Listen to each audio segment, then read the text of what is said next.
grieved father. Let me offer my respectful obeisances unto him, Shuka, the spiritual master of all sages, the son of Vyasadeva, who, out of his great compassion for those gross materialists who struggle to cross over the darkest regions of material existence, spoke this most confidential supplement to the cream of Vedic knowledge, after having personally assimilated it by experience. Before reciting the Srimad Bhagavatam, which is the very means of conquest, one should offer respectful obeisances unto the personality of Godhead Narayan, unto Narayan Rishi, the supermost human being, unto Mother Saraswati, the goddess of learning, and unto Srila Vyasadeva, the author. O sages, I've been justly questioned by you. Your questions are worthy because they relate to Lord Krishna and so are of relevance to the world's welfare. Only questions of this sort are capable of completely satisfying the self. The supreme occupation, dharma, for all humanity is that by which men can attain to loving devotional service unto the transcendent Lord. Such devotional service must be unmotivated and uninterrupted to completely satisfy the self. By rendering devotional service unto the personality of Godhead, Sri Krishna, one immediately acquires causeless knowledge and detachment from the world. The occupational activities a man performs according to his own position are only so much useless labor if they do not provoke attraction for the message of the personality of Godhead. All occupational engagements are certainly meant for ultimate liberation. They should never be performed for material gain. Furthermore, according to sages, one who is engaged in the ultimate occupational service should never use material gain to cultivate sense gratification. Life's desires should never be directed towards sense gratification.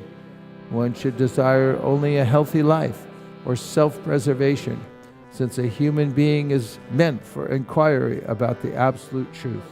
Nothing else should be the goal of one's works. Learned transcendentalists who know the absolute truth call this non-dual substance Brahman, Paramatma, or Bhagavan. The seriously inquisitive student or sage, well equipped with knowledge and detachment, realizes that absolute truth by rendering devotional service in terms of what he has heard from the Vedanta Shruti. O best among the twice born, it is therefore concluded that the highest perfection one can achieve by discharging the duties prescribed for one's own occupation, according to caste divisions and orders of life, is to please the personality of Godhead. Therefore, with one pointed attention, one should constantly hear about, glorify, remember, and worship the personality of Godhead, who is the protector of the devotees. With sword in hand, intelligent men cut through the binding knots of reactionary work, karma, by remembering the personality of Godhead. Therefore, who will not pay attention to his message? O twice-born sages, by serving those devotees who are completely free from all vice, great service is done. By such service, one gains affinity for hearing the messages of Vasudeva. Sri Krishna, the personality of Godhead, who is the Paramatma, supersoul in everyone's heart, and the benefactor of the truthful devotee, cleanses desire for material enjoyment from the heart of the devotee, who has developed the urge to hear his messages, which are in themselves virtuous when properly heard and chanted. By regular attendance in classes on the Bhagavatam, and by rendering of service to the pure devotee, all that is troublesome to the heart is almost completely destroyed, and loving service unto the personality of Godhead, who is praised with transcendental songs, is established as an irrevocable fact.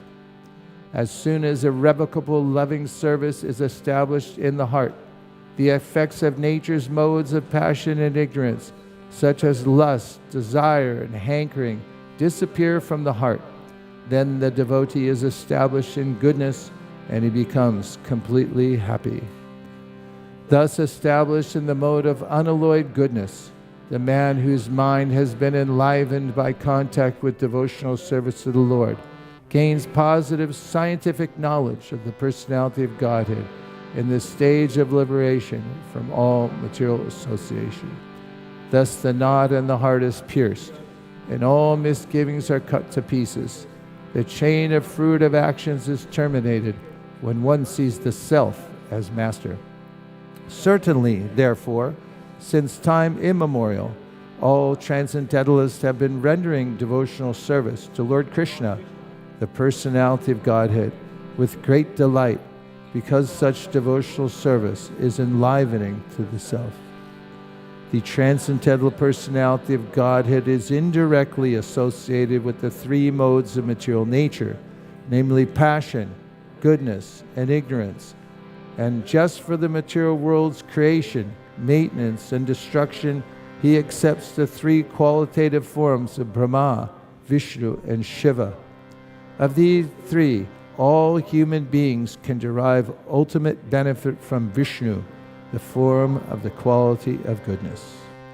Firewood is a transformation of earth, but smoke is better than the raw wood, and fire is still better, for by fire we can derive the benefits of superior knowledge through Vedic sacrifices. Similarly, passion, rajas, is better than ignorance, tamas, but goodness, sattva, is best, because by goodness one can come to realize the absolute truth. Those who are in the mode previously, all the great sages, rendered service unto the personality of Godhead due to his existence above the three modes of material nature. They worshipped him to become free from material conditions and thus derive the ultimate benefit. Whoever follows such great authorities is also eligible for liberation from the material world. Those who are serious about liberation are certainly non-envious, and they respect all. Yet they reject the horrible and ghastly forms of the demigods and worship only the all-blissful forms of Lord Vishnu and his plenary portions. Those who are in the modes of passion and ignorance worship those in the same category, namely the forefathers, other living beings, and the demigods who are in charge of cosmic activities, for they are urged by desire to materially benefited with women, wealth, power, and progeny.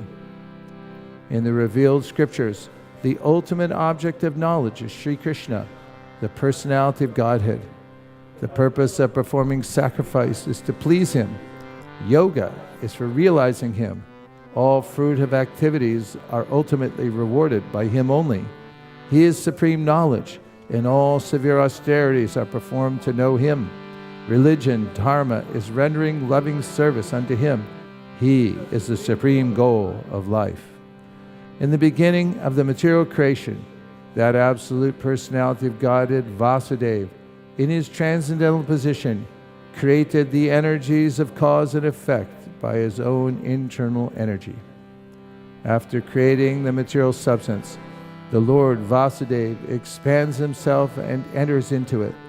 And although he is within the material modes of nature and appears to be one of the created beings, he is always fully enlightened in his transcendental position. The Lord as Supersoul pervades all things, just as fire permeates wood, and so he appears to be of many varieties, though he is the absolute one without a second. The Supersoul enters into the bodies of the created beings who are influenced by the modes of material nature and causes them to enjoy the effects of these modes by the subtle mind. Thus the Lord of the universes maintains all planets inhabited by demigods, men, and lower animals. Assuming the roles of incarnations, he performs pastimes to reclaim those in the mode of pure goodness. I'd like to take this opportunity to welcome His Holiness Romapad Swami, an international treasure who's been in the Krishna consciousness movement since the early days when Prabhupada taught about Bhagavatam and preaching all over the world. Maharaj took it up and has been doing so on all levels since the early days of the Krishna consciousness movement. It's a great honor to have you here, Maharaj, and deeply heartfelt that you keep us in your orbit. And we thank you very much for your association.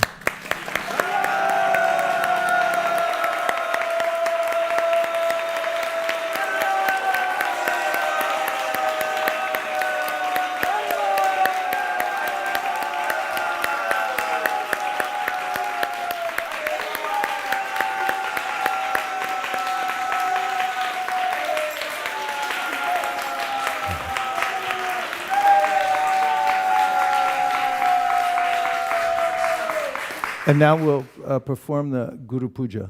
Maharaj will be doing the puja, and so we can move around Srila Prabhupada. And please start with Namashrishtam. Thank you.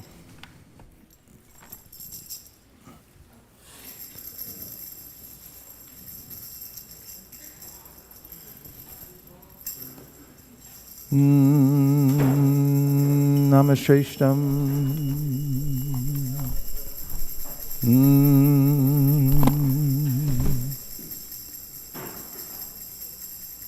Namashrishtam. Om. It's coming.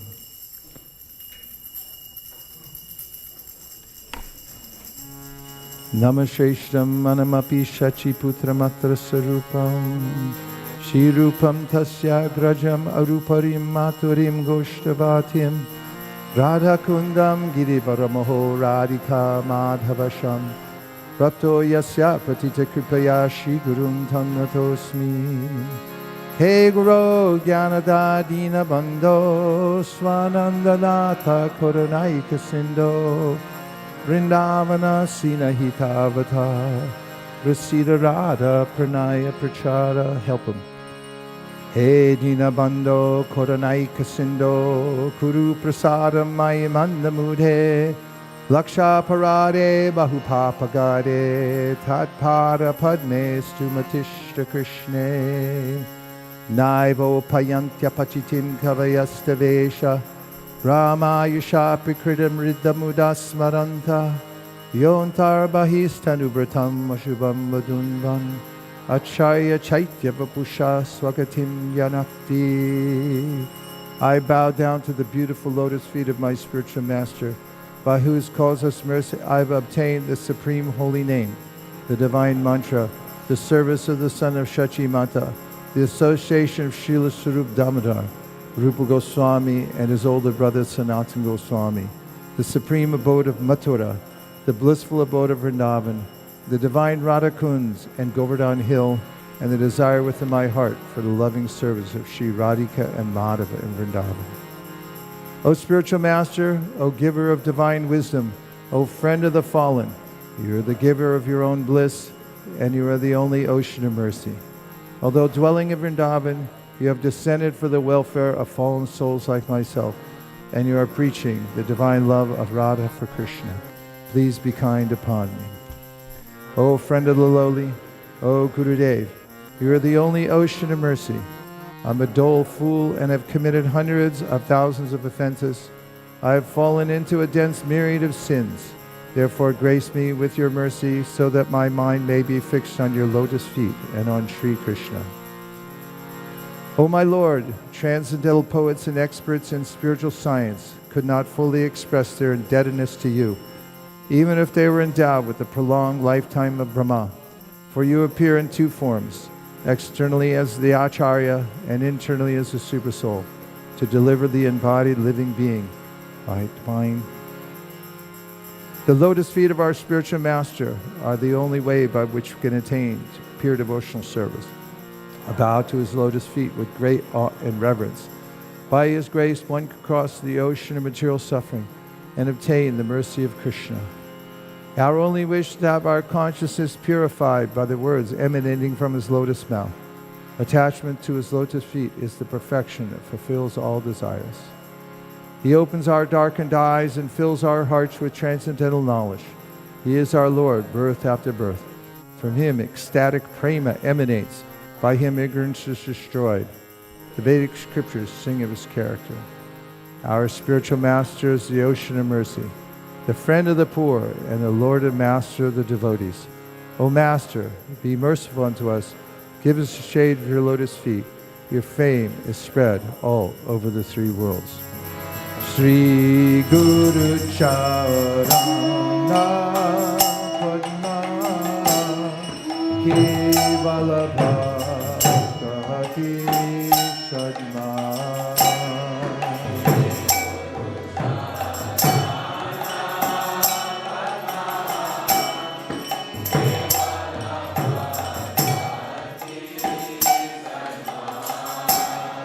Bando Mui Sabadana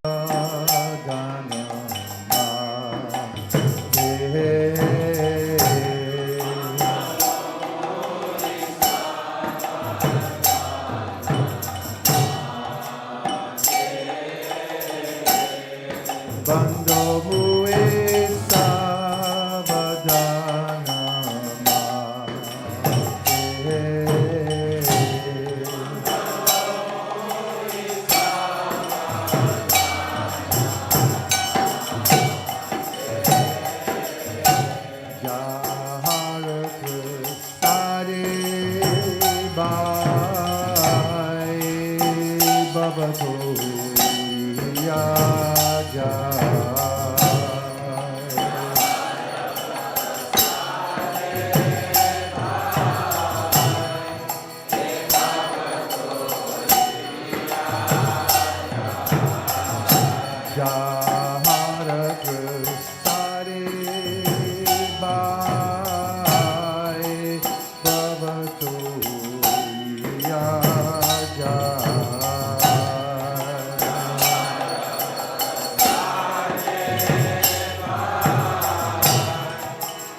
Vidyam Hire Prakashita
Can't hear you at all.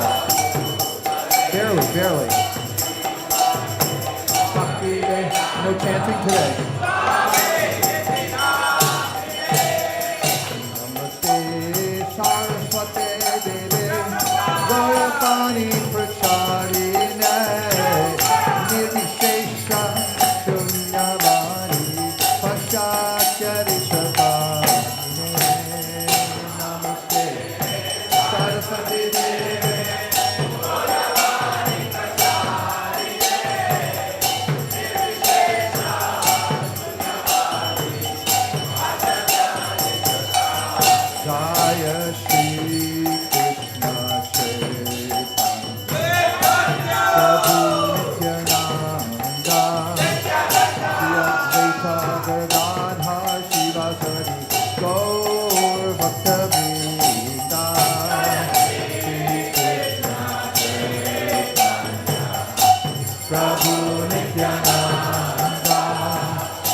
Go Premanande. Pad Paramahansa Parividagacharya Astatarasatasi Simaris Divine Grace A.C. Bhaktivedanta Swami Srila Prabhupada Ki Nityalila Prabhishta Om Paramahansa Parividagacharya Astatarasatasi Simaris Divine Grace Srila Bhakti Siddhanta Saraswati Thakur Prabhupada Ki Ananta Koti Vaishnavrinda Ki ISKCON Founder Acharya Srila Prabhupada Ki Namacharya Srila Haridas Thakur Ki Prem se kaho Shri Krishna Chaitanya Prabhu Nityananda Shri Advaita Gadadhar Shivasati Gaura Bhakta Vrinda Ki Shri Shri Radha Krishna Gogopina Shamakund Radha Kundagiri Govardhan Ki Shri Vrindavan Dham Ki Shri Mayapur Navadip Dham Ki Shri Jagannath Puri Dham Ki Ganga Mai Ki Jamuna Mai Ki Tulsi Devi Ki Bhakti Devi Ki Shri Harinam Sankirtan Ki Brihat Madanga Transcendental Book Distribution Ki Nitai Gaur Pimanandi. All glories to the assembled devotees. All glories to the assembled devotees. All glories to Shri Guru and Shri Gauranga.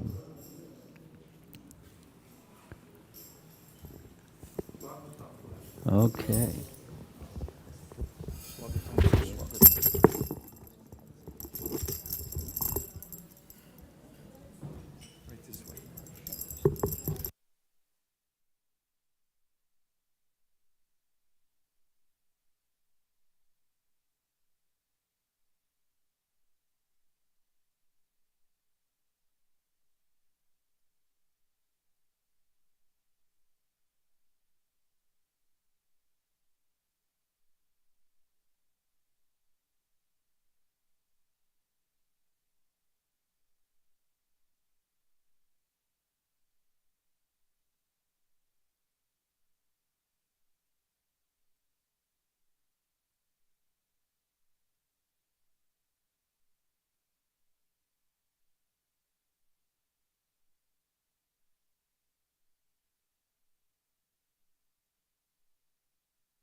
Welcome everyone for the Bhagavatam class here at ISKCON Silicon Valley.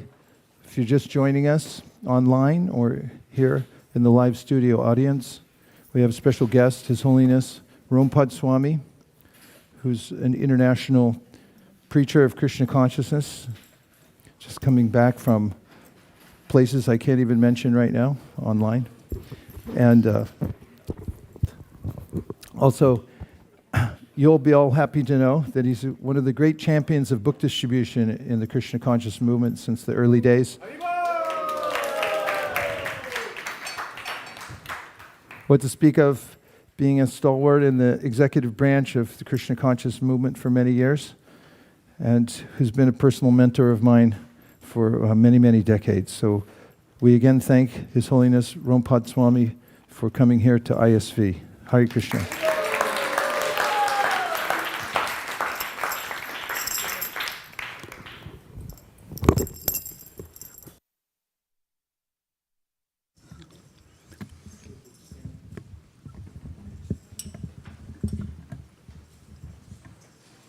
You're the official Mardanga player. No? No?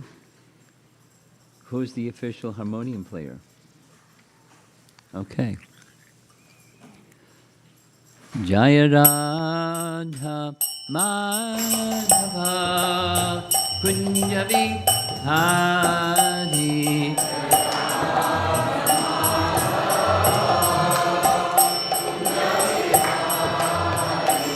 Jaya Radha Madhava Kunjavi Adi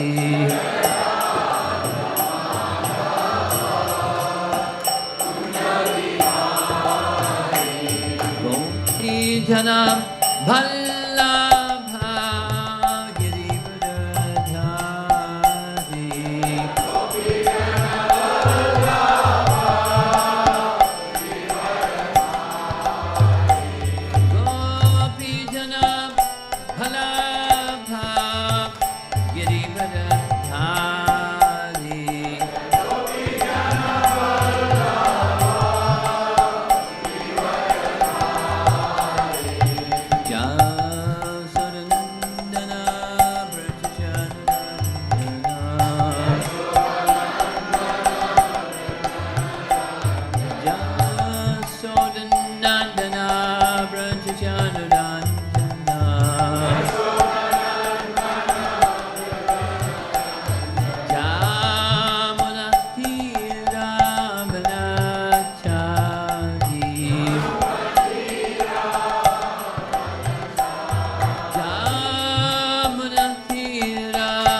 His Divine Grace, Sri Bhakti Vedanta Swami, Srila Prabhupada ki, Ananta Kurti Vaishnavrinda ki, Grantaraj Srimad Bhagavatam ki, Gaur Premanandi.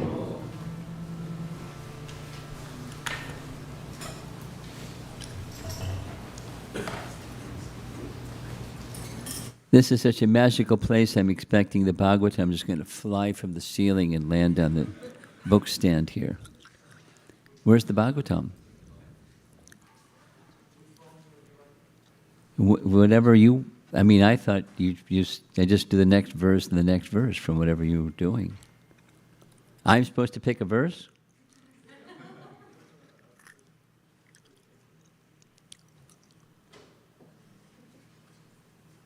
What's the usual here? I pick a verse. That's the usual.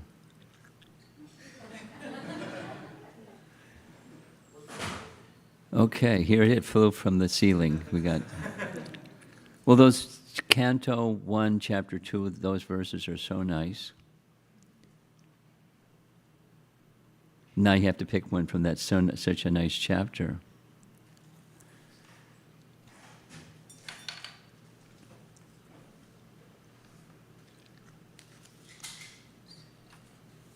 Okay, text 9. 1, 2, 9. Om Namo Bhagavate Vasudevaya. Om Namo Bhagavate Vasudevaya. Om Namo Bhagavate Vasudevaya. Dharmasya hyapavargasya narto tayopakalpate nartasya dharmakantasya Kamo labhaya hi smritaha. Dharmasya hyapavargasya. Narto tayopakalpate. Nartasya dharmakantasya. Kamo labhaya hi smritaha.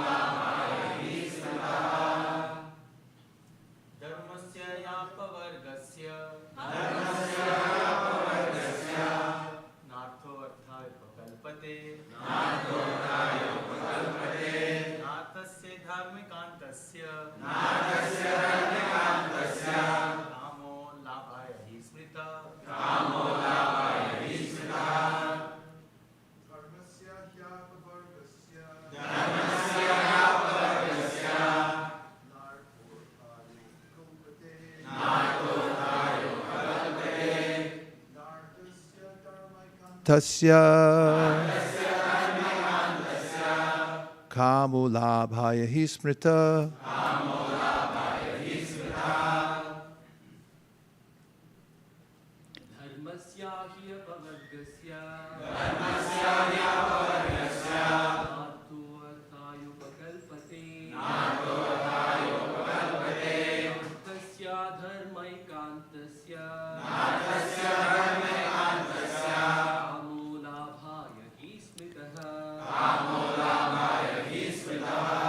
Matajis.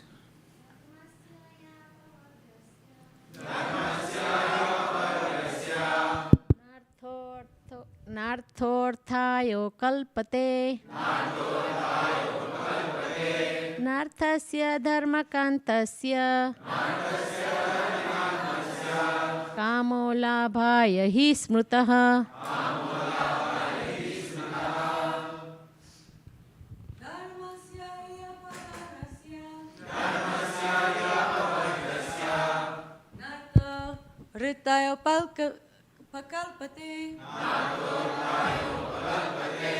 नर्तस्य धर्मकान्तस्य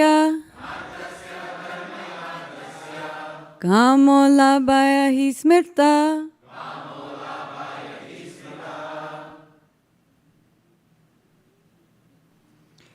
Dharmasya. Occupational engagement. He certainly. Apavargyasya. Ultimate liberation. Na. Not. Artaha. End. Artaya. For material gain. Upakalpate is meant for. Na. Neither. Artasya. Of material gain. Dharma eka antasya. For one who is engaged in the ultimate occupational service. Kamaha. Sense gratification. Labhaya. Attainment of. He. Exactly. Smritaha is described by the great sages.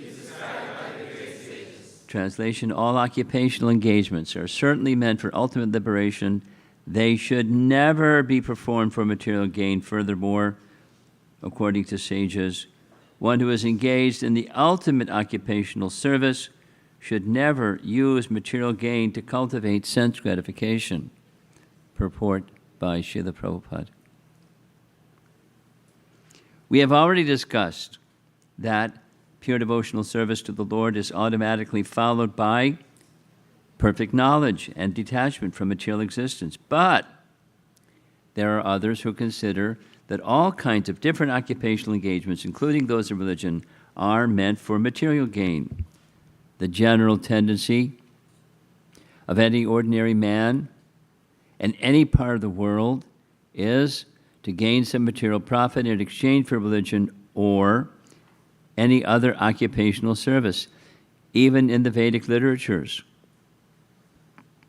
for all sorts of religious performances. An allurement of material gain is offered, and most people are attracted by such allurements or blessings of religiosity. Why are such so-called men of religion allured by material gain? Because material gain can enable one to fulfill desires, which in turn satisfies sense gratification. This cycle of occupational engagements includes so-called religiosity followed by material gain, and material gain followed by fulfillment of desires. Sense gratification is the general way for all sorts of fully occupied men, but in the statement of Shuta Goswami, as per the verdict of Srimad Bhagavatam, this is nullified by the present shloka paragraph. One should not engage himself in any sort of occupational service for material gain only, nor should material gain be utilized for sense gratification. How material gain should be utilized is described as follows.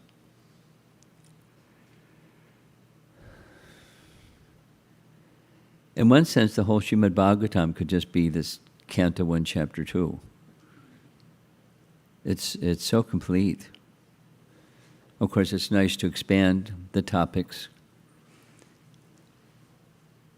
but it's so complete.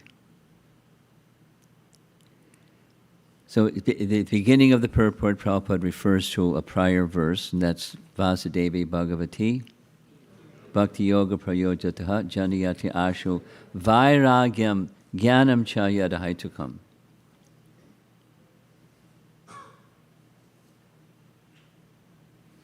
Causelessly, ahaitukam, causelessly, knowledge and detachment arises. What does that mean? It means it's already there. But, there's always a but, isn't it? But, it's covered. Really? Knowledge and detachment are covered, and for that matter, devotional service is covered. For that matter, prema bhakti, not just bhakti, prema bhakti is already there.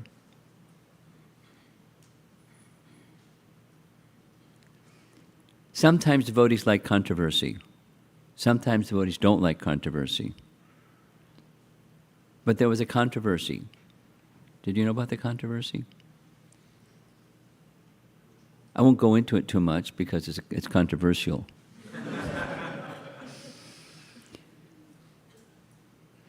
Let me ask you this, rather than going into the controversy.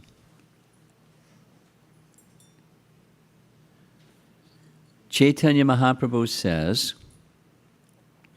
by both the mercy of Guru and Krishna, Guru Krishna Prasadi by Bhakti Lata Bija,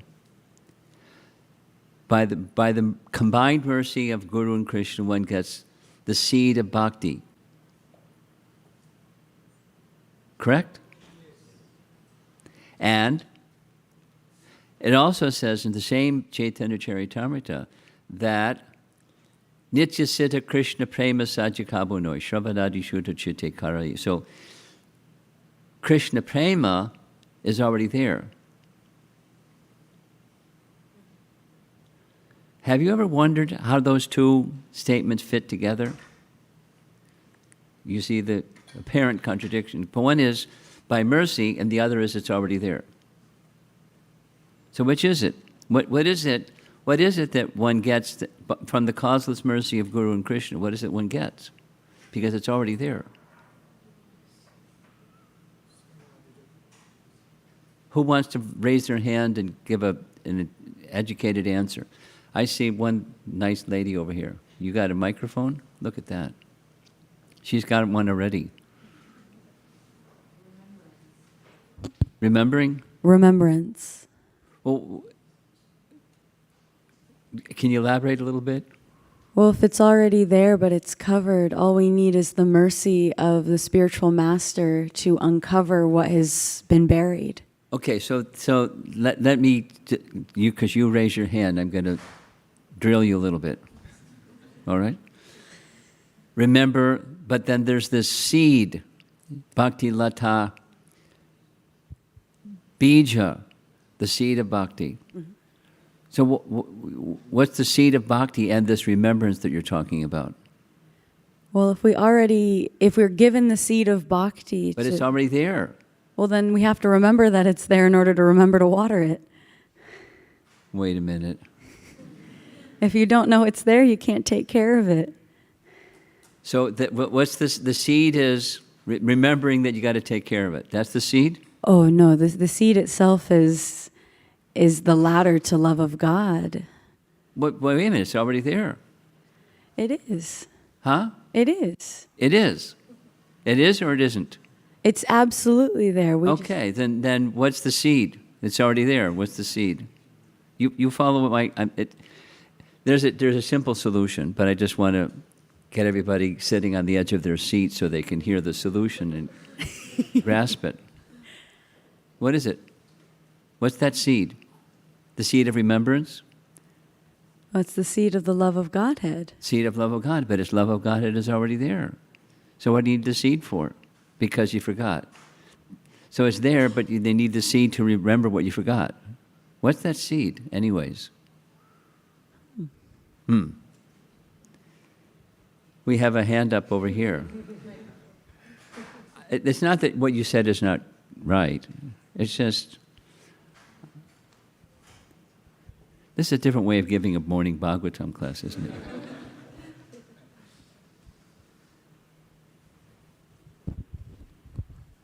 This seed is bhakti. It's what? Bhakti. It's bhakti? Yes. Yeah, but bhakti is, in its mature stage, is prema bhakti. In the mature stage, it's prema bhakti. And it's all, prema bhakti. Prema bhakti is already there. And prema bhakti is for covered, that means it's in a seed form. Isn't it?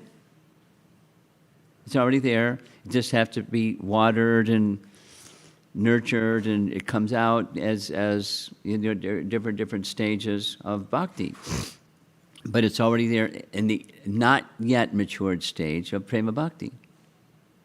Prema bhakti, it's already there. Is it or not?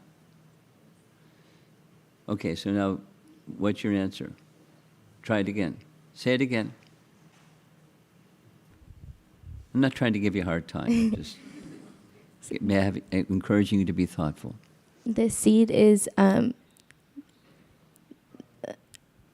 Huh? Go ahead, say. You've got the microphone. the seed is our unawakened love for Krishna. The seed is what?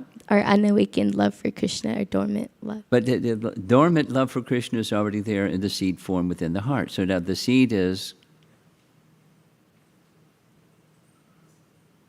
Okay, we have another hand up. We have 4 more hands up.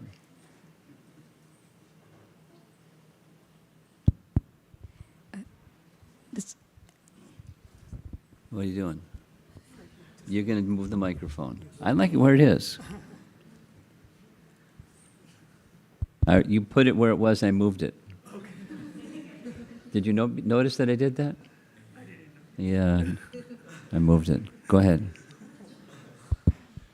So Srila Prabhupada explains that bhakti is not just an emotion, but it's also a practice. Yeah. So the spiritual master gives us the service, like we have Sambandha, Abhidya, and Prayojan. Okay. So the seed could be, this is my understanding, the engagement in the process of devotion. Let's say it again, the last part slowly. The spiritual master gives... The spiritual master engages the disciple in the service of Krishna, and that could be the seed. That's the previous verse, too, by the way. The bhakti, by its own nature, awakens that which is dormant, awakens knowledge and detachment. We're getting there.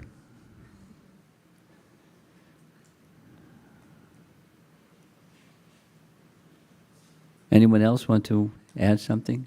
There's a hand back there. Hare Krishna. The potential for bhakti is in the heart, just like... That's a seed, but there's potential within a seed. No.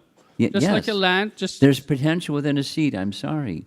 You have a seed that has life inside, but it's stored because it's covered by the seed. but you sprout it, that potential comes out in the form of something, whatever it's the seed of. Banyan tree or whatever it's the seed of. It's there. The potential is there already. Sure. So what Guru does is just like a fertile land needs a seed to grow. The heart is just like the fertile land, and Guru or saintly association gives that seed for the growth. Here goes Vaisheshika Prabhu. Yeah, please.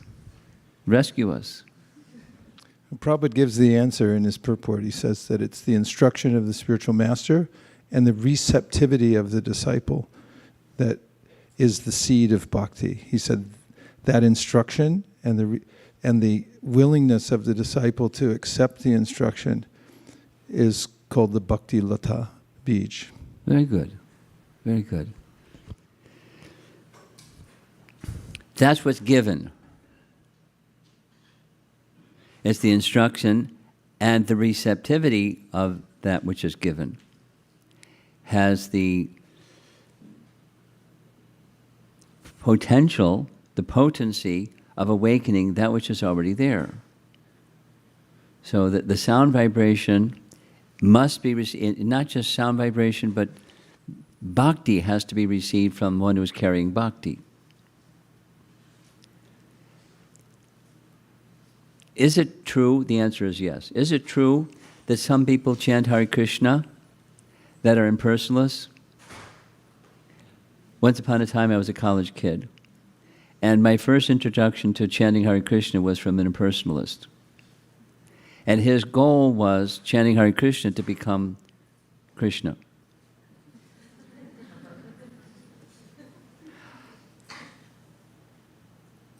So the sound vibration has to be heard from one who is carrying bhakti. Bhakti is received from one who is carrying bhakti. So that's the awakening. That's the gift that one receives, is the instruction, and then there's the willingness. That's also already inherent because prema bhakti is already there, but it's covered with forgetfulness or ignorance. That's the removal. There's a sound vibration from Srimad Bhagavatam, which is our topic. When that sound vibration from Srimad Bhagavatam is heard from a proper source regularly, then that which is forgotten becomes awakened. It's the willingness to become awake.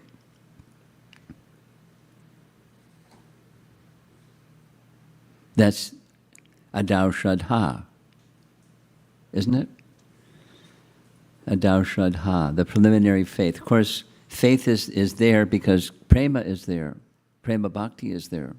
But it's supposing somebody doesn't want to wake up. You try to wake somebody that doesn't want to wake up? They don't wake up because they don't want to wake up. But those who want to, by circumstance and so forth, and that sound vibration, that's the acceptance of that sound vibration. In other words, part of the solution to this apparent dilemma is bhakti is both inherent and it's something received. It's not one or the other. It's both. It's inherent and it's received or awakened by the one who's carrying bhakti.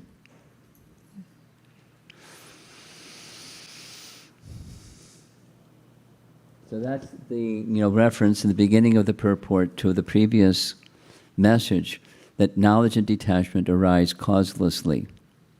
Now that's not the main part of this verse. The main part of this verse is there are other people that think something else. The pravriti as opposed to nivriti path. The Vaishnava path is progressively decreasing attachment and increasing attachment to Krishna, decreasing attachment to matter and increasing attachment to Krishna. That's the knowledge and detachment that causelessly arise. That's how that knowledge is manifest, is one becomes attracted to Sat and not so attracted, not as attracted as previously to Asat. That's the awakening of bhakti, of that which is inherent through that sound vibration that comes from a proper source.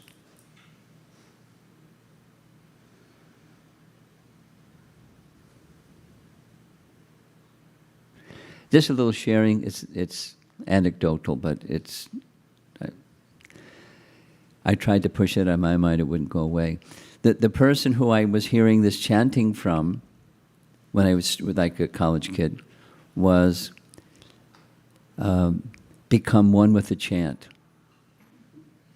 Become one with the chant. And I thought, that sounds cool. What does that mean? But, I tried to become one with the chant, become one with the chant. And then there was a further explanation of what he meant by that. What he meant by that was, in the beginning, there's you and the chant. And eventually, it's just the chant. Then I understood what he meant. Bhakti, or the semblance of bhakti, was a means to get to becoming one with the Supreme. And I thought, poor Krishna. I become Krishna? Oh no. Forget this guy. That's all it took, because I understood what he meant. I was just a college kid. I didn't know nothing about nothing. But, that much was really clear. I become Krishna.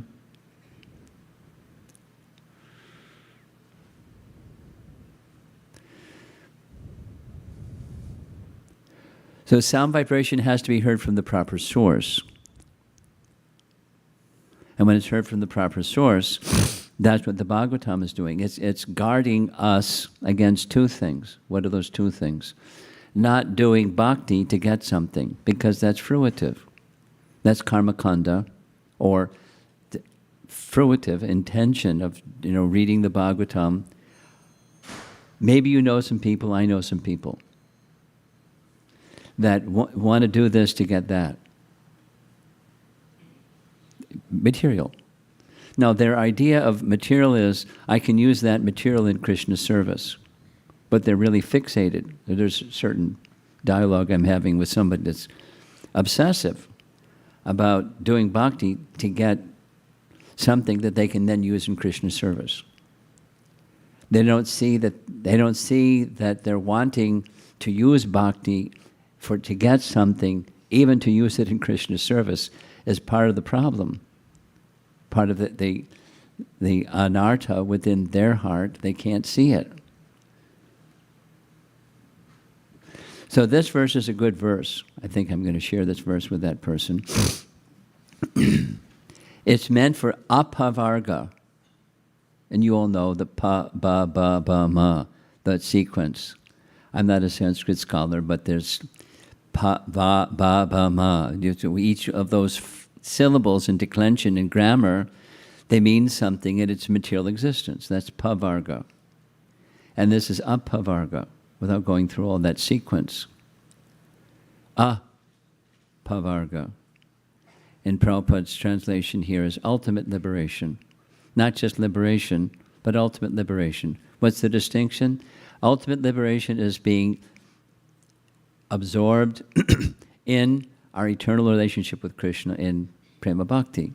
That's the mature fruit, that's the Prema Bhakti that's within, that can be awakened by sound vibration from the right source and accepting it and growing with it and growing with it and growing with it. Then that's the mature stage. That's the ultimate liberation stage, where there's nothing. There's nothing else. Vyavasayatmika buddhi, ekha kurunandana. There's only one thing. What's that one thing? Loving service to Krishna. Not loving service to Krishna mixed, or loving service to Krishna to get something that I can use in Krishna's service, or something like that. So these things, the subtle things can be elusive, not easy to capture. However, the Bhagavatam is firm.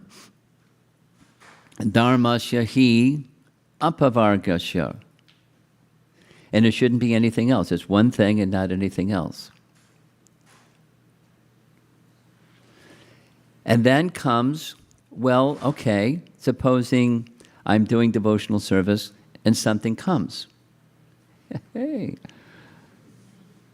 Supposing it's not just something material, something obviously a material wealth, or supposing it's recognition, supposing it's position, labha, puja, pratishtha, supposing it's one of those more subtle things.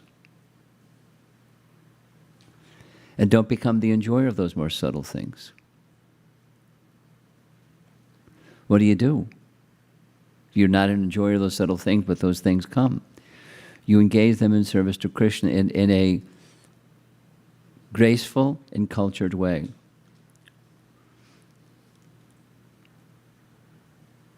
I'm going to share something with you that I learned recently from Ramayana, and it's a very nice lesson on this topic. And I'll try not to speak too long because I like the topic. The topic is gratitude, or the topic is something that comes to you from some past pious activities or some past devotional service. This is also found in Madhurya Kandambani. There's fruits of piety that can be an obstacle, or fruits of past devotional service. It can be an obstacle in the bhakti path. So in the Ramayana, there's a situation where Hanuman has a service to do.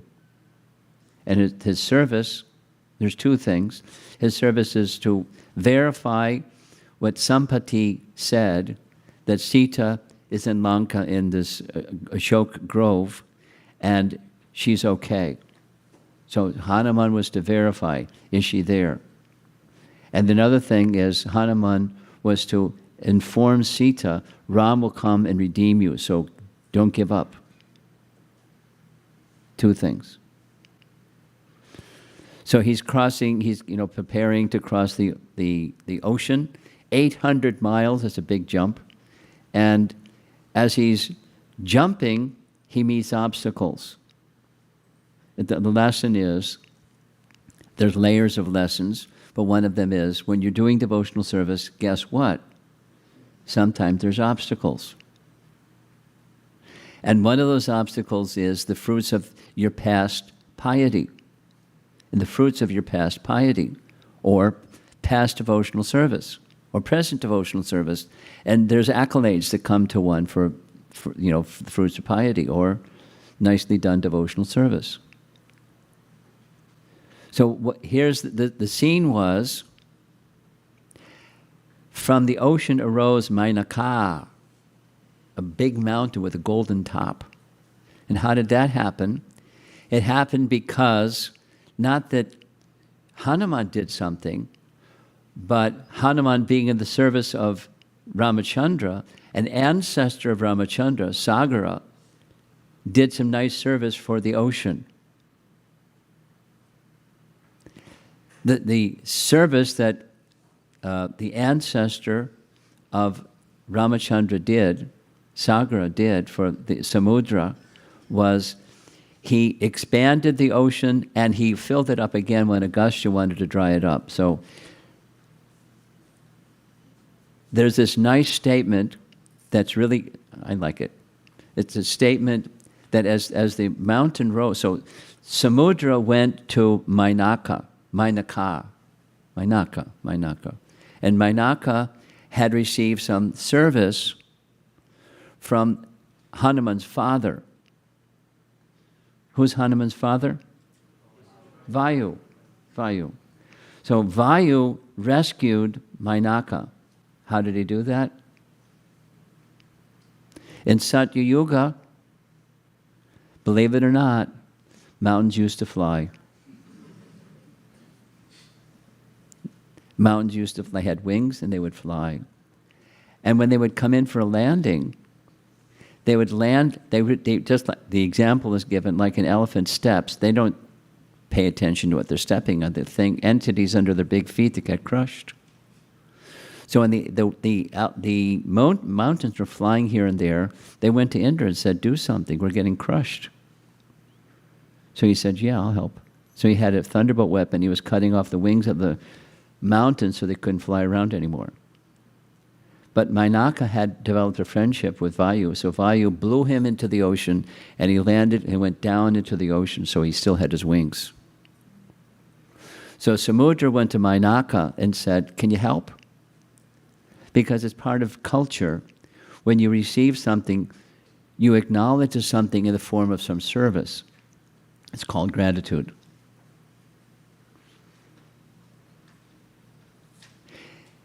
There's a verse where Mainaka comes out of the sea, and Hanuman sees he's in the way. Hanuman can't pass. And there's a verse in Ramayana that says, it's part of Sanatan Dharma, it's an essential, fundamental principle of Sanatan Dharma.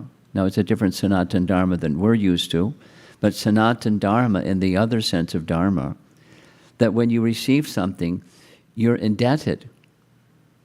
And you must do something in reciprocation from those from whom you receive something.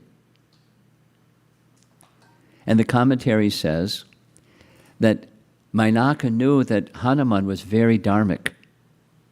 So he knew that he had to receive something, and Mainaka had to give something. It's an example of fruits of piety, or in his case, it wasn't even something that he did, it was something his father did. You know, some of us have a spiritual father. All of us have a material father. Some of us have so some recognition may come to any one of us because of something Prabhupada did. And you know, you're honored because you're a Prabhupada disciple, or you're a follower of ISKCON, and ISKCON is recognized, at least in certain parts of the world, as something very wonderful. And you didn't do anything. Prabhupada did something, but you're getting some recognition. Now, when that recognition comes, what do? You can just say, no.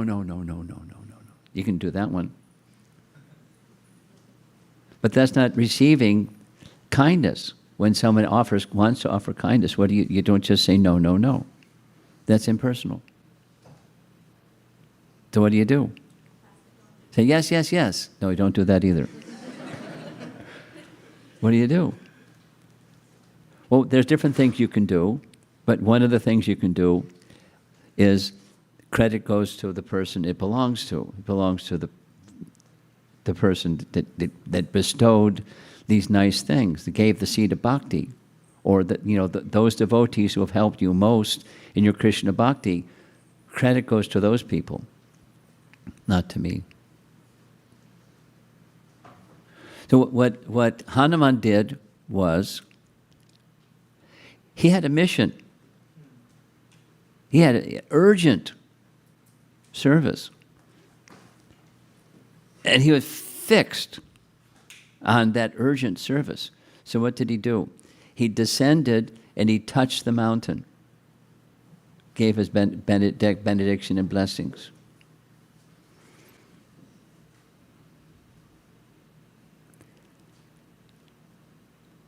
I'll just share something. You know, I just came from China, so I'm going to tell some China stories, a little bit. It's part of culture. What cultured people like to do is like it happens again and again in Ramayana. Ram wants to give something to somebody, but he doesn't have something because he's in the forest. So what do? You know, with your folded palms, you give your encouragement. So in China, it's just a thing. It's part of the culture. They give gifts. And I don't need stuff. So what do you do when you're given stuff that you don't need? It's a problem, I can tell you. I brought back an extra suitcase. And I'm going to be busy giving gifts to people here in America for this and that and something and something.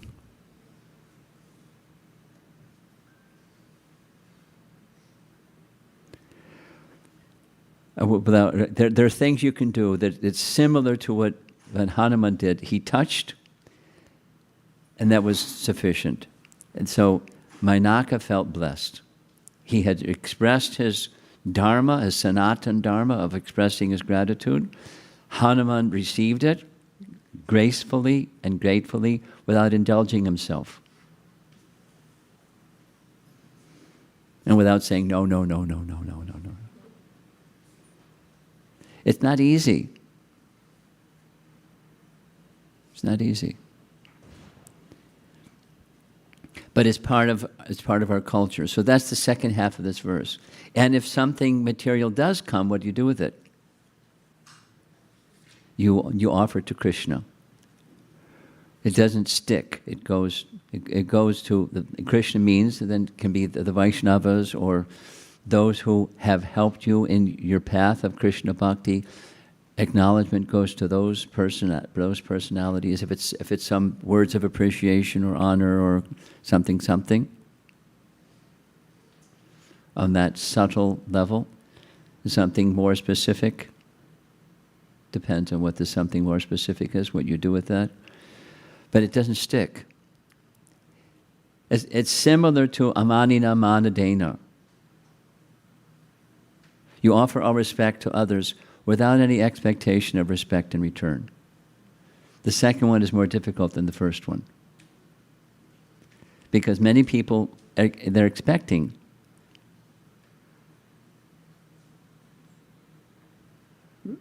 something. There's the whole thing of expectations.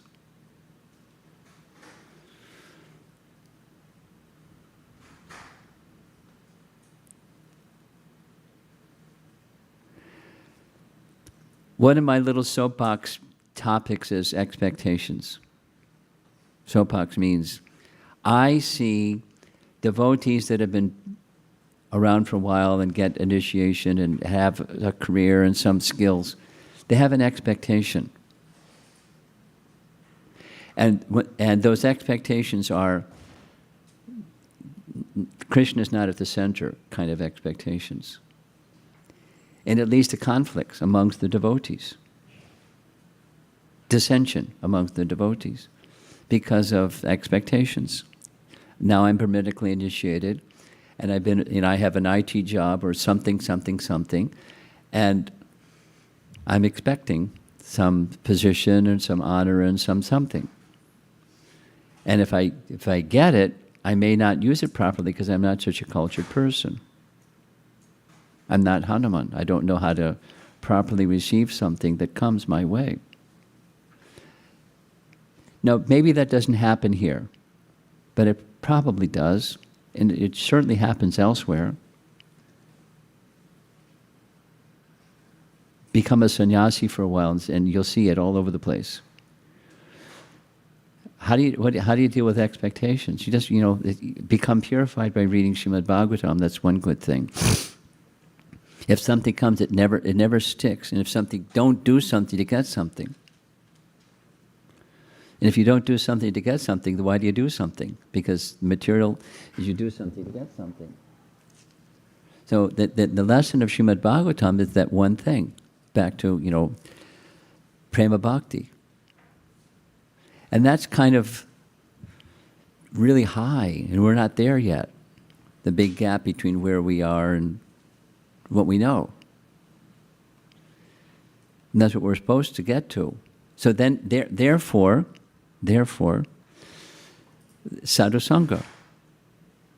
That is, association with persons who are closer to there than I am.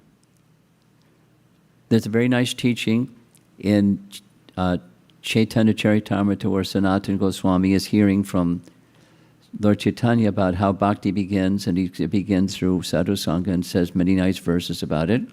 And then he goes on to when in the topmost stages of bhakti, sadhusanga is essential. It's not optional. At every stage of bhakti, because there are things inside that we don't necessarily see about ourselves.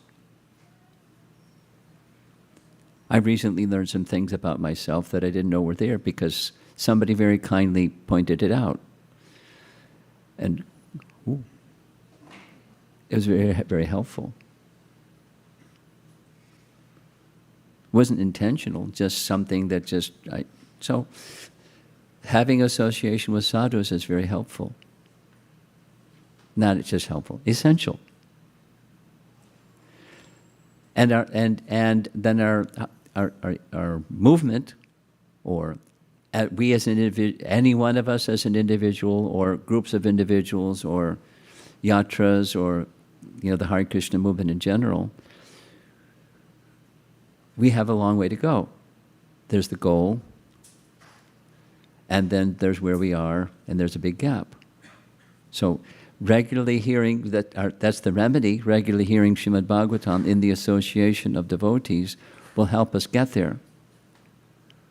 But it's also really helpful if there's somebody that you're close to that can tap you on the shoulder and disclose something that you need to hear, and you won't take it as something that's hurtful, because it's not coming from a hurtful place, something that you need to hear. Something that you already know, but you just forgot. Same question as before. That's sadhu sangha. That's what Prabhupada established the Hare Krishna movement for. That's why this temple was established, and it's what we are meant to do. And then the meant to do and what we do may be different, or a gap at least.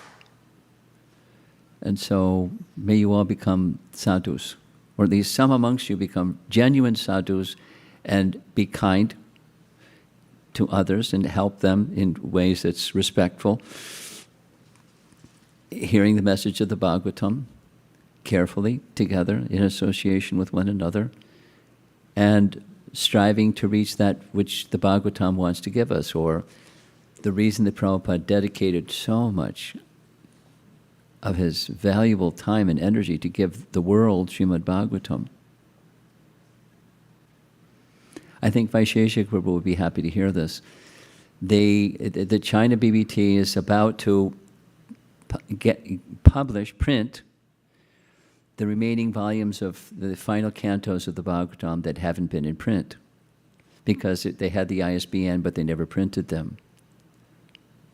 And this year, so that's coming this year, I think in time for Bhadra Purnima. They have a different way of celebrating it in China. They call it something else, the Moon Festival or something. But it's the same Purnima. They just call it something else. And Chaitanya Charitamrita for the first time in Chinese. Different number of volumes, but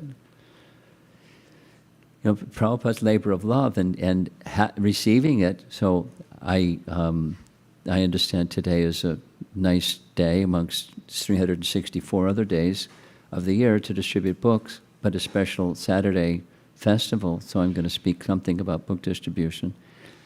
Out of gratitude to our founder Acharya, who sacrificed so much for the world, us and the world, and is continuing and expanding to bring that same knowledge that awakens what we've forgotten. And we can be little instruments to assist. Some people are better at it, some people are medium, some people are not as good at it.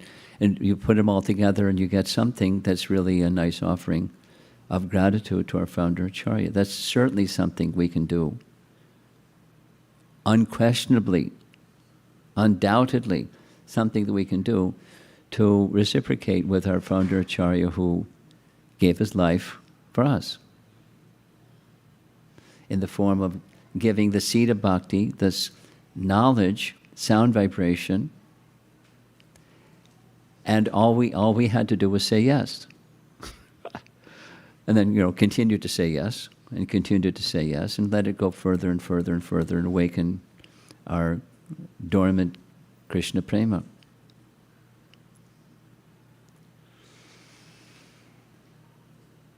It's a very important service. Certainly this temple is one of the outstanding beacons of light for such a service. And I'm sure it's inspiring not just devotees that live on the West Coast, but devotees around the world, how dedicated you are to hearing and chanting and giving this knowledge to others in a very focused way. And we'll benefit as others will benefit simultaneously. So let's see if there's some discussion. Sorry to start with a little controversy at the beginning, but I don't know you all, so I thought I'd get you a little antsy or something.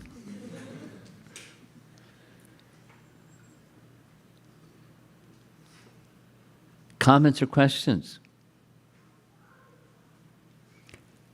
A hand up. Is there a microphone?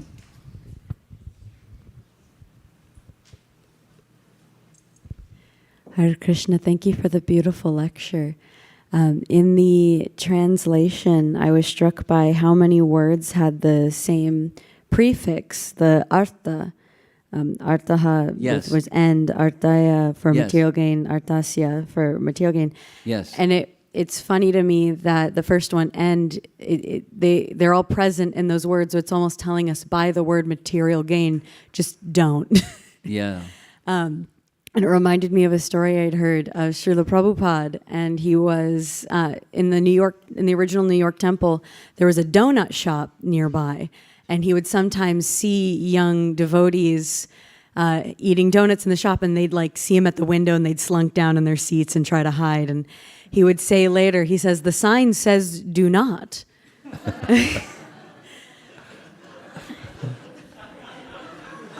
That's cute. Well, I also wanted to comment, but I got distracted by this other message that I wanted to give. But artha, dharma, artha, kama, moksha, when people do dharma to get artha. And there's a common understanding what artha means. It means economic development or money or wealth or prosperity, material prosperity, artha. But it has a different meaning. That's like the material meaning, and then there's the higher meaning, and then there's the higher meaning, and then there's a higher meaning, and then there's the ultimate meaning. Appavarga is the ultimate liberation. That's the highest artha, devotional service. So activity should be performed for that purpose. Okay, thank you for that do not example. Anything else? Comments? Complaints?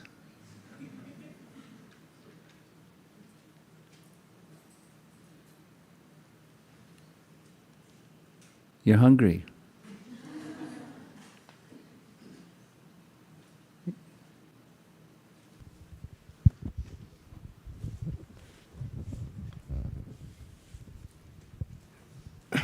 Hare Krishna Maharaj, thank you for the class. I understood that we should not even ask Krishna for material gifts, even if we want to use it in service. So, what if we have goals for book distribution, and we have goals to meet, like we have 55,000 Srimad Bhagavatam sets. So if we ask Krishna for Lakshmi and for devotees so that we can meet those goals, is that then it becomes a spiritual goal. That's the trick. You follow? Should I say it again? I'll say it again. I'll expand. There's material goal. I want to get this and check the box. I want to get that, check the box. I want to get recognition because I met my goal. I want the satisfaction. I try to get my goal. I got my goal, and I'm feeling satisfaction. That's what not to do, goal-wise or achievement-wise or something. So is there a spiritual alternative? Of course there is.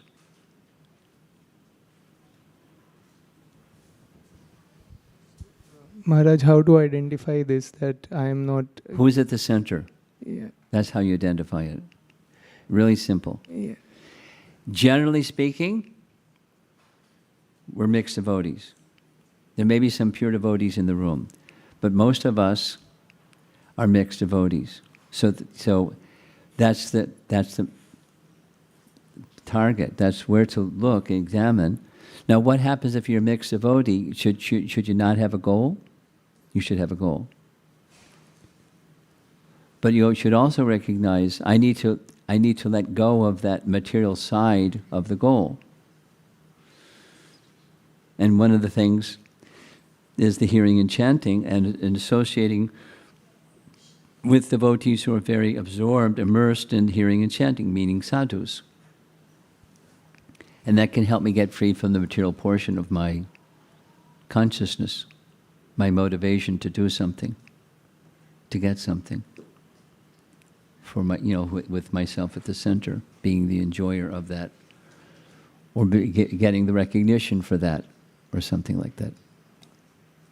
It's just not satisfying to us or to Krishna. It's not as satisfying to us or to Krishna otherwise. So it's okay. Thank you, Maharaj. I was recently listening to a lecture Prabhupada was giving in Bombay, and he was speaking about the devotees that are raising funds for the temple. And he was taking this example that you're just raising, or question you're raising.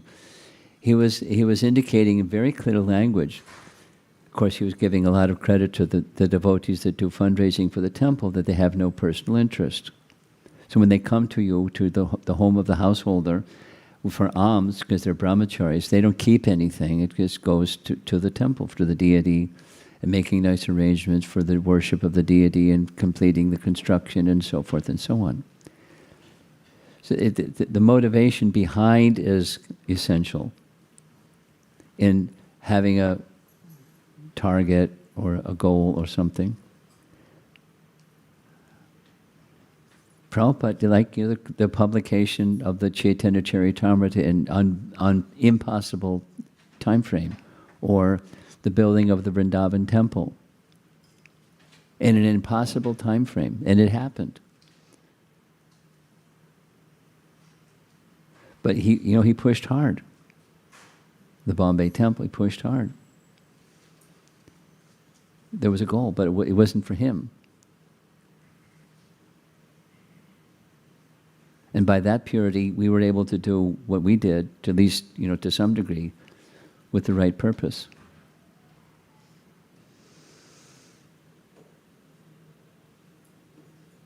I remember raising the money in New York, raising money for the Bombay temple. Boy, did we work hard. We didn't keep anything. It just went to the Bombay. Prabhupada gave a quota to large temples. And we worked really hard. We sent it. And he was very pleased. So having goals is fine. It was the motive behind it. Who's at the center? Who's the enjoyer of that effort?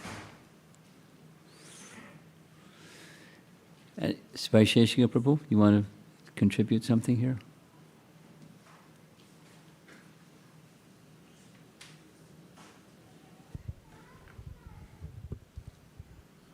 Well, as far as I can remember, I remember His Holiness Rompad Swami always being at the front of the Sankirtan movement. We can see older pictures. I can see older pictures before I joined the Krishna consciousness movement of His Holiness Rompad Swami sitting in an assembly of devotees at Prabhupada's lotus feet. And I remember distinctly when I did then join the movement, then seeing him here, there, and everywhere, always advocating for expanding book distribution or any other program that Srila Prabhupada advocated for. That he took that advice about the mantra, become one with the mantra, to become one in desire with Prabhupada's desire. And I remember specifically in New York, when we all lived together under one roof at 340 West 55th. Remember, Maharaj? Oh, yeah. It's like saying, do you remember Oh, Do you yeah. remember the Beatles? So, and one Christmas marathon, the airport had gotten slow near the very end. There was a lull. So you told me I should go on traveling Sankirtan. And I said, okay, who should I go with? And you said, oh, no, it's just you. I said And that. I said, but aren't I supposed to travel with somebody, go with somebody? And she said, Prabhupada said, always remember that Krishna's, you're never alone. Krishna's there in your heart. And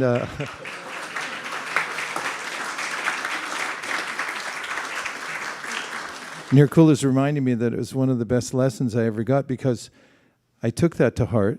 And when I went on the traveling Sankirtan, I felt that Krishna was assisting me in all different ways that I couldn't have imagined. And I owe a great debt of gratitude to you. That's what terrible advice. It worked for me, and it was a very blissful time. And so I remember you throughout the early years of the 70s, and then the 80s, 90s, 2000s,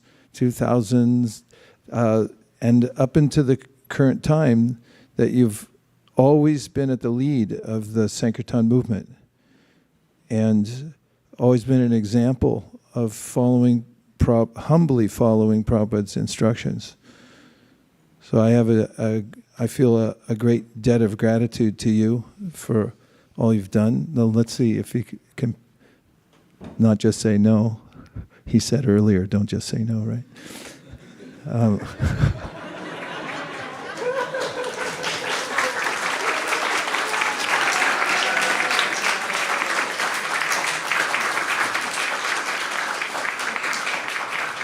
Thank you.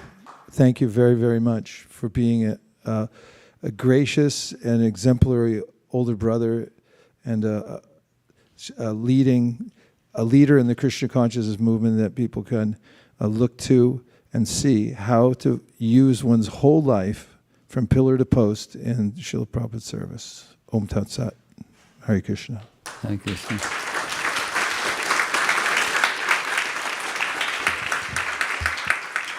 Are you sure I said go on traveling Sankirtan alone? Yeah? And you did it? I did it. Oh, yeah. gosh.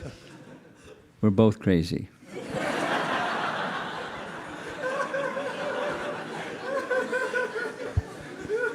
Another thing I remember from 340 West 55th is that Prabhupada had given an edict that everybody should go out. And I wonder if you can tell about that, because that was something that he asked all of us to do. That is, all of the temple communities maybe it was all over the world, he had sent out. And he said at some point, everyone on certain days should go out all together, and you can leave one person back to do all the offerings and do all the deity worship. Can you say anything about that, your remembrance? I don't remember 55th Street, but I certainly remember the Henry Street Temple. And Gopijana Ballabha was the president. And the only person that stayed back after the Rajbhog offering was cooked was Rukmini. She was the pujari, and she stayed on the altar and took care of all the deity worship. And everybody,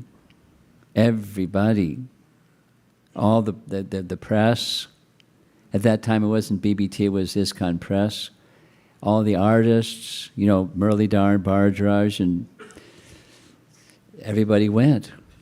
Everybody. It was so blissful.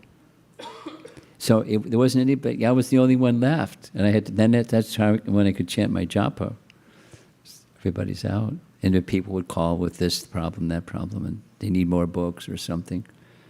I was a Sankirtan leader for maybe 3 years. We did that for 3 years.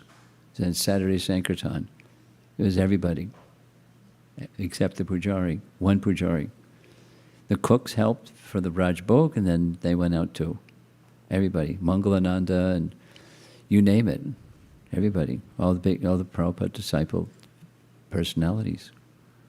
because we just understood that's what Prabhupada wanted. And I was enthusiastic about it. So nobody went under a rock and hid out. Everybody went out.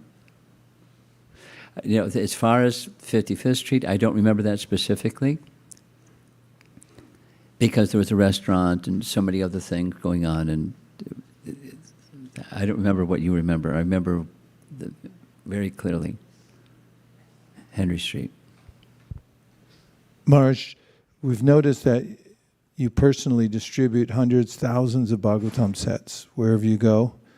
You advocate for it when you give classes. Every place that you have anything to do with the management does huge amounts of Bhagavatam sets. And I was wondering if you could say a few words about why you do that. I just think of you. That's how I can do it.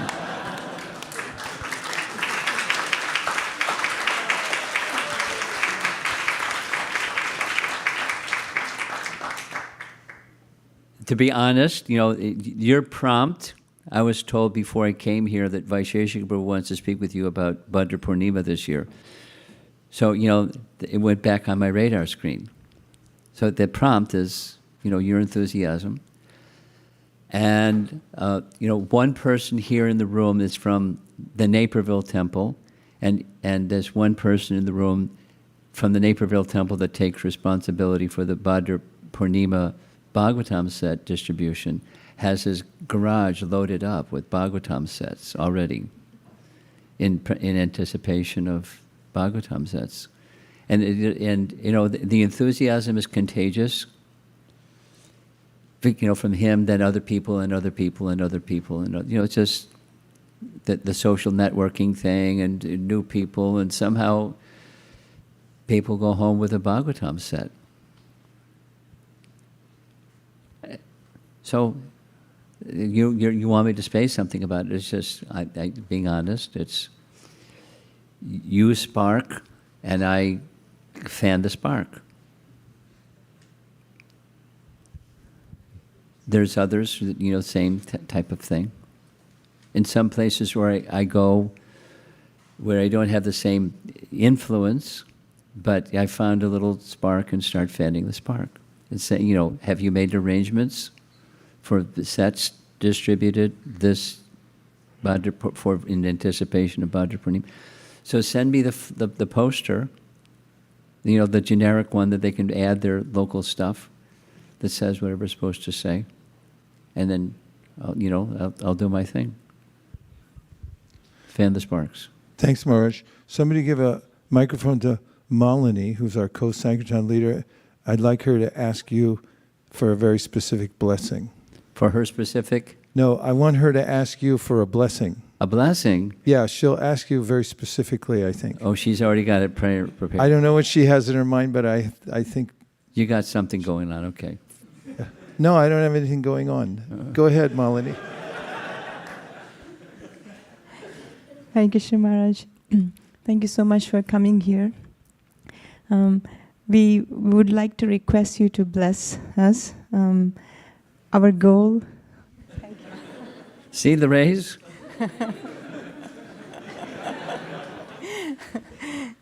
Our goal this year for Bhadra Purnima... How many? ...is to distribute at least 3,000 Srimad Bhagavatam. At least 3,000. Everyone hear that? At least 3,000. Yeah. When does it start? It started after Gaur Purnima. Oh. And it will end on 28th. So how many so far as of today, since Gaur Purnima? We are close to 1,000, Maharaj. Really? You only have 7,000 more? 2,000. 2,000.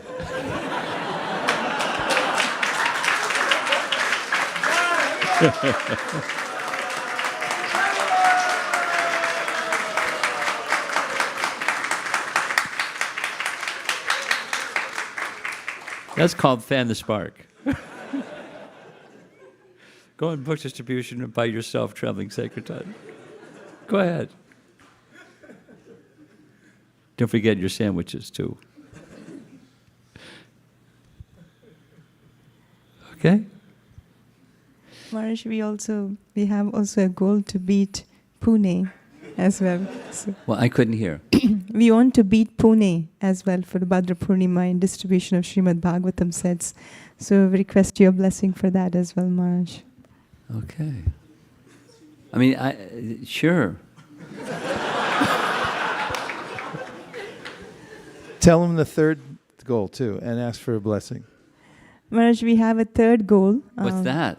Is to memorize the first canto, second chapter of Srimad Bhagavatam. Oh, you're greedy.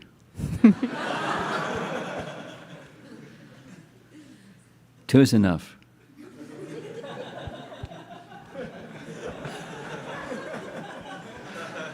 Now, does that mean everybody in the room is supposed to memorize?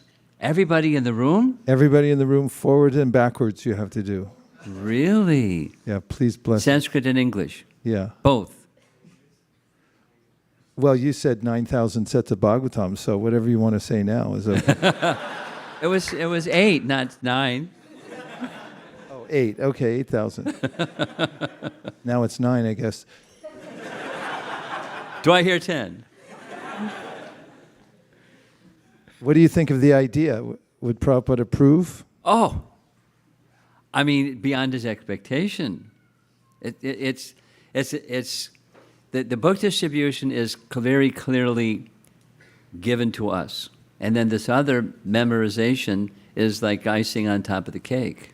But it's very special. Would he approve? Yes. Would he approve? Yes.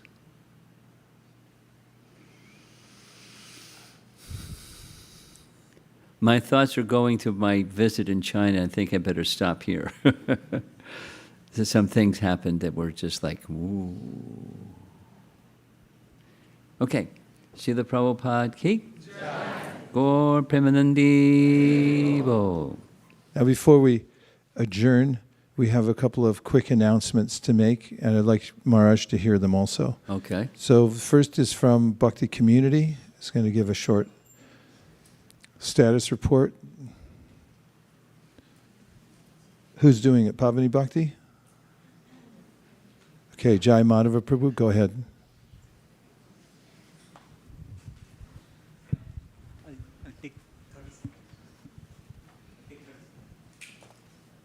Hare Krishna, Krishna Krishna, Hare Hare, Hare Rama,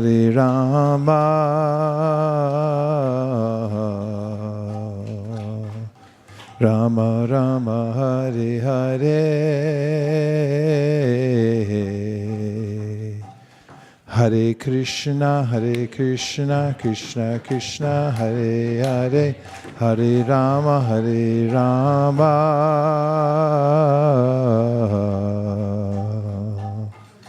Rama, Hare Hare.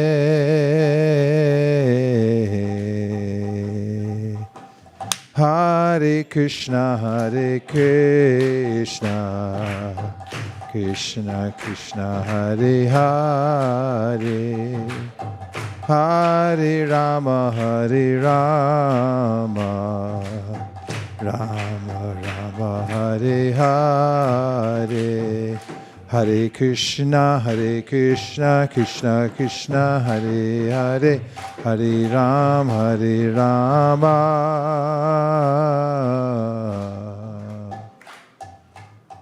Rama Rama, Hare Hare. Okay, 30 seconds is up.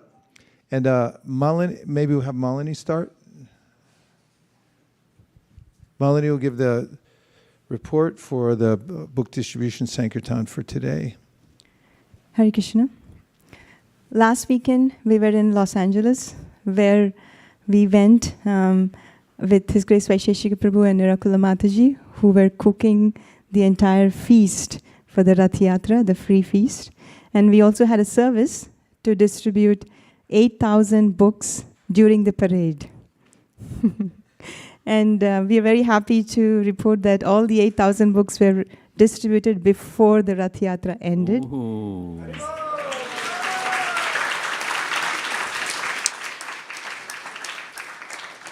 And His Grace Mukharavinda Prabhu organized the entire book procurement, packing, and transportation, as well as the kids did a wonderful job in packing all the books.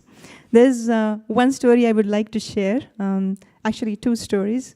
One is that when we went near the shops that we do every year, there was a bike shop. It was a bike rack. And when the Rath Yatra was passing through that, the owner was just outside, outside trying to watch the parade. And then he was telling his customers, oh, the parade is going, and now the books will come. And as he was saying to that customer, I just ended up there with a pack of books. And he said, I was just telling my customer that the books will come. Give it to me. How many you want me to take? He usually, every year he takes the books and he keeps a stack of them. And after the parade, he passes them to his customers. So he was so happy to receive the pack of books. I thought everybody would like to know that. And the second one is the, if you know Bhumika Mataji, I don't know if she's here, but she's Namsmaran Prabhu's wife. She's generally at the background. She doesn't speak much. She's not very outspoken. But she came and told me a story that she was distributing books, the book packs, and she found one person and she gave them a book pack. And she said that, oh, I already have this book. Oh, maybe then I will give you a Bhagavad Gita. She said, I already have a Bhagavad Gita. And then she started speaking about Srimad Bhagavatam without a display copy, without a full set. She just started speaking about Bhagavatam to that person during the Rath Yatra while they were walking. And that person agreed to take the Bhagavatam.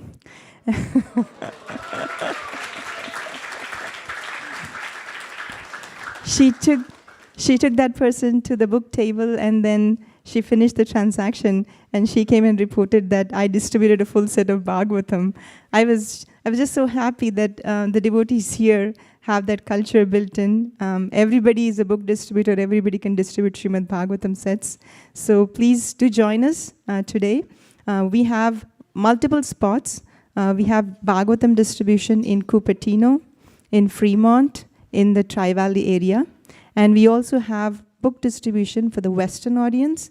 And Kautukarna Prabhu is going to give us a quick update about that. And Kautukarna Prabhu and his team also went on traveling Sankirtan last weekend. And he probably can share a story from there. Thank you, Kautukarna Prabhu. Hare Krishna. Thank you. Thank you, Mataji. Hare Krishna, dear devotees. Please accept my humble obeisances. Thank you for the opportunity. So we went to LA for the Rath Yatra. There was also a festival. It was a Long Beach Pride Festival. So it was like any other music festival. So we went to the place where they give the wristbands, and we told them that we are vendors and we already have a booth inside.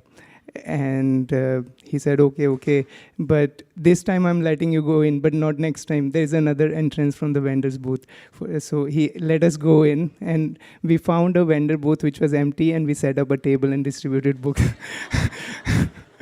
So as Maharaj says that we should always depend on Chaitanya Mahaprabhu, we were chanting, and that makes us, that kind of situation makes us more take shelter of Krishna, and then that's how we were able to distribute around 100 Bhagavad Gitas, the stacks, and 2 Srimad Bhagavatams, in 3 hours. So that was the story, and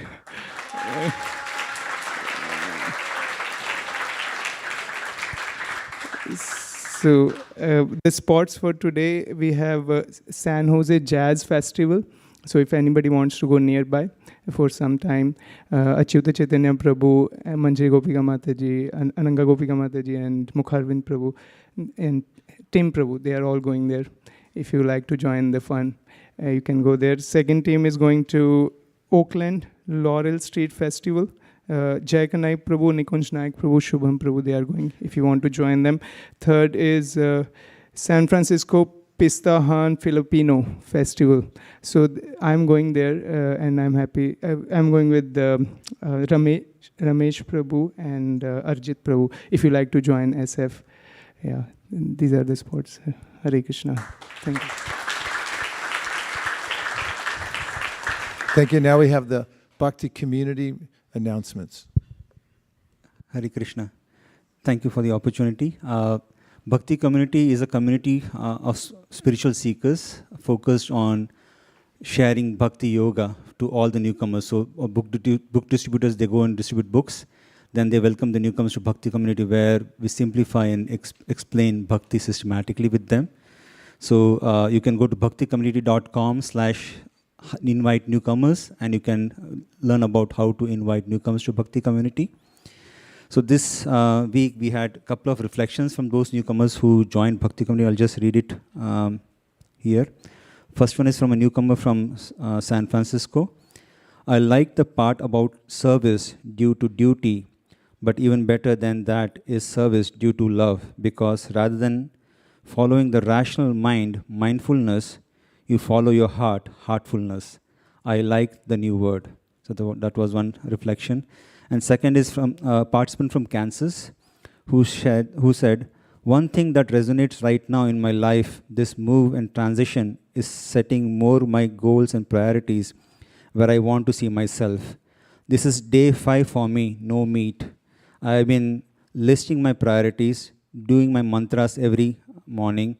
I haven't been getting up free willing, but my spirit has been waking me up 4 a.m. every day, lol.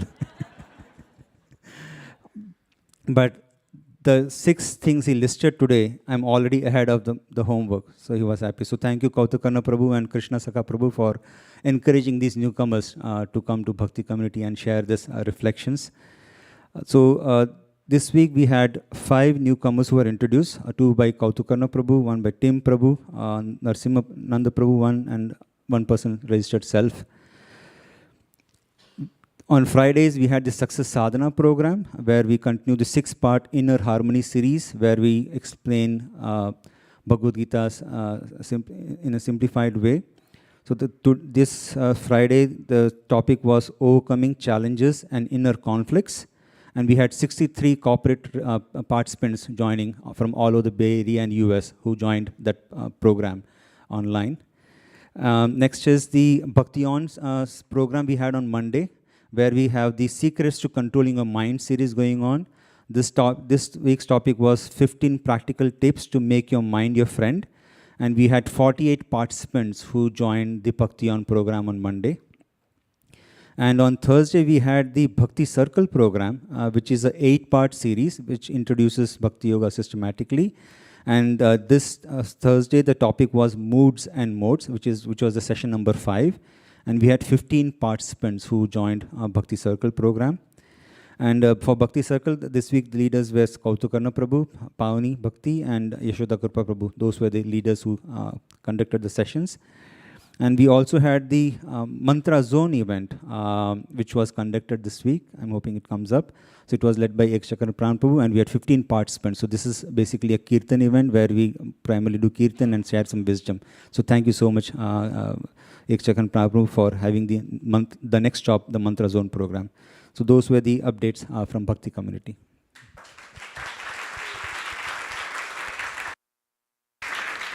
Marsh, thank you very much for listening in. It means a lot to us to be able to show these to you. I have a personal announcement I'd like to make. It's about your disciple Jamuna, who's, as you probably know, she took over from Nirkula, the organizing of cooking the entire feast in Los Angeles. And she does it with such ease, grace, humility. It's actually getting better, faster, more efficient. And here at ISV, as you know well, but I'm just saying it for everybody in front of you, that she and her husband Todd started a Goshala, first class. And their whole intention is to serve the ISV community with maintaining cows, bringing ahimsa milk for the deities and for all the devotees and so forth. And I think if we measured who has consistently for the last 20 years come the farthest, that is distance-wise from where she lives to the temple on a regular basis, it would definitely be Jamuna. And nowadays, people over in Mountain House are vying for a second position, but she drives hours each way to come to the temple. she's so inspired by you and representing you so well here. We just wanted to thank her publicly and thank you publicly, Maharaj, for having such a nice disciple. Hare Krishna.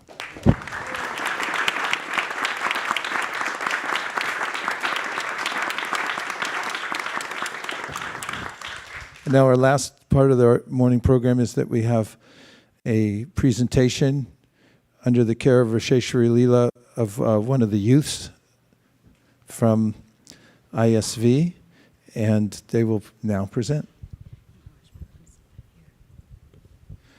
Marj, would you like to move back here to the gallery because you could see the whole thing?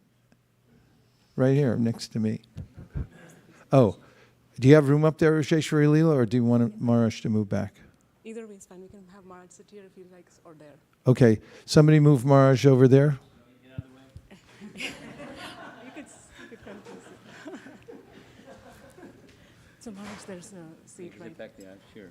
It'll be easier for you to sit. Whatever you want me to do. Oh, no, Marj. It's our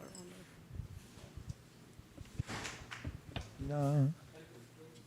Hare Krishna, Krishna Krishna, Hare Hare, Hare Rama, Hare Rama, Rama Rama, Hare Hare, Hare Krishna, Hare Krishna,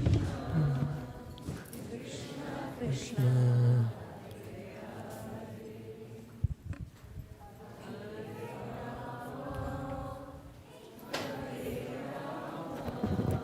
Can I do it?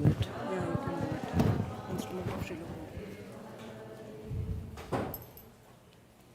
First of all, I want to just thank you so much, Maharaj and Vaisheshika Prabhu, to have two of Srila Prabhupada's pearls, gems, treasures sitting us in one room, along with Jagrini Mataji, Rakla Mataji, and I'm sure there are a lot of devotees online or in the temple.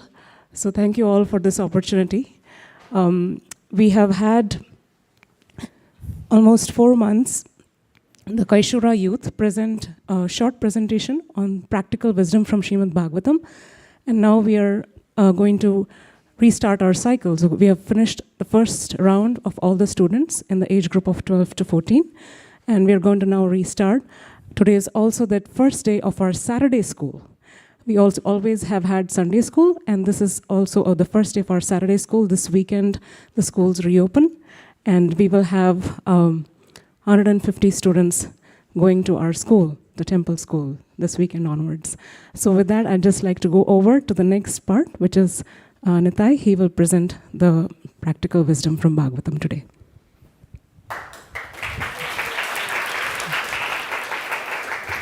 Hare Krishna. Hare Krishna. My name is Nitai. I am 13 years old. Today I'm going to present and answer the question, what does it mean to be an instrument in Krishna's plan?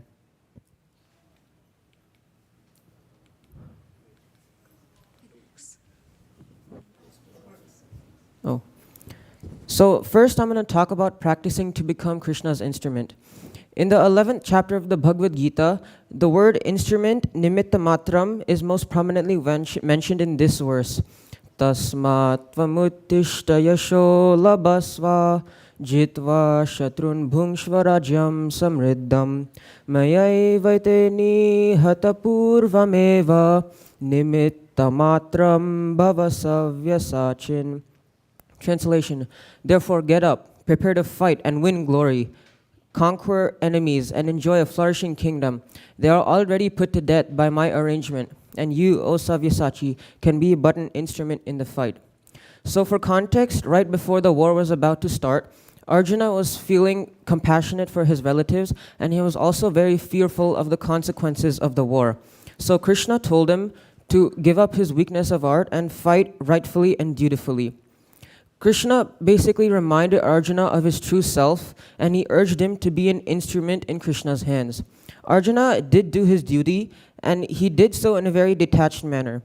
But he was not too detached that he just was disconnected from Krishna's plan.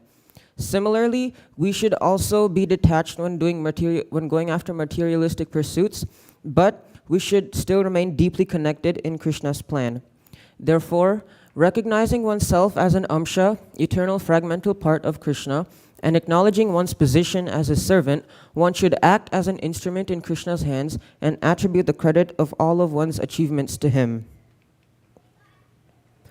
Next, I will talk about how one can be invincible yet still an instrument. In the Bhagavad Gita, Krishna calls Arjuna Parantapa. That means someone who defeats all his enemies. And throughout the book, he calls him other different names that refer to his renowned warrior status and great military achievements.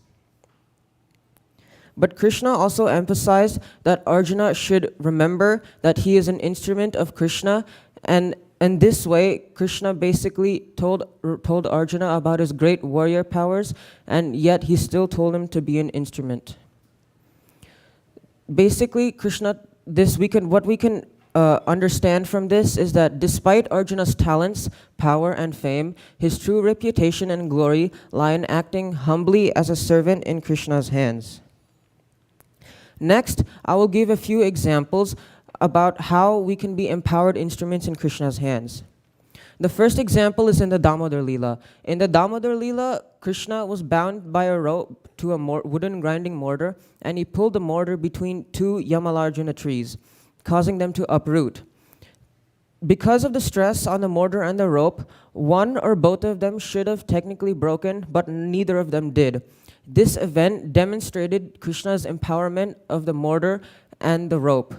If Krishna can empower inanimate objects, then why can't he empower devotees that are willing to be his instrument? The next example is about Srila Shukadev Goswami. Shukadev Goswami spoke the Bhagavatam because he was empowered to by Lord Krishna. When Shukadev Goswami delivered these sublime teachings, which are the essence of the scriptures, his words were captivating and filled with deep compassion for those trapped in material existence. Even his guru, Srila Vyasadeva, and his Parama Guru, Narada Muni, were listening as if they heard it for the first time.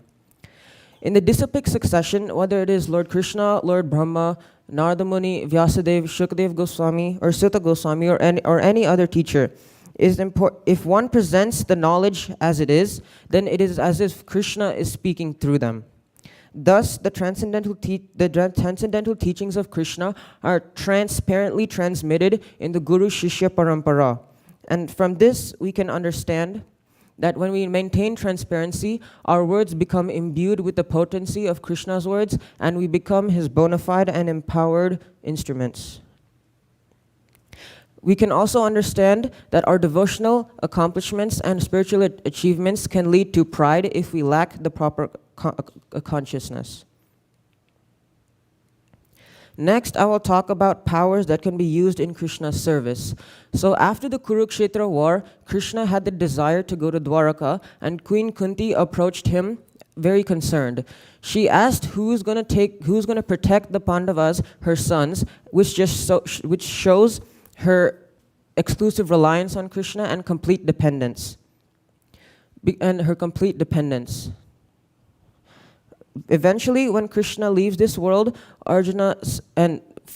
we can understand from Queen Kunti is that the quality of being adaptable to Krishna's will is an asset that a sincere devotee possesses. Eventually, once Krishna leaves this world, Arjuna says a verse. Arjuna Vacha Vanchito Ham Maharaja Harina Bandhu Rupina Yena Me Pahritam Tejo Deva Vismapanam Mahat.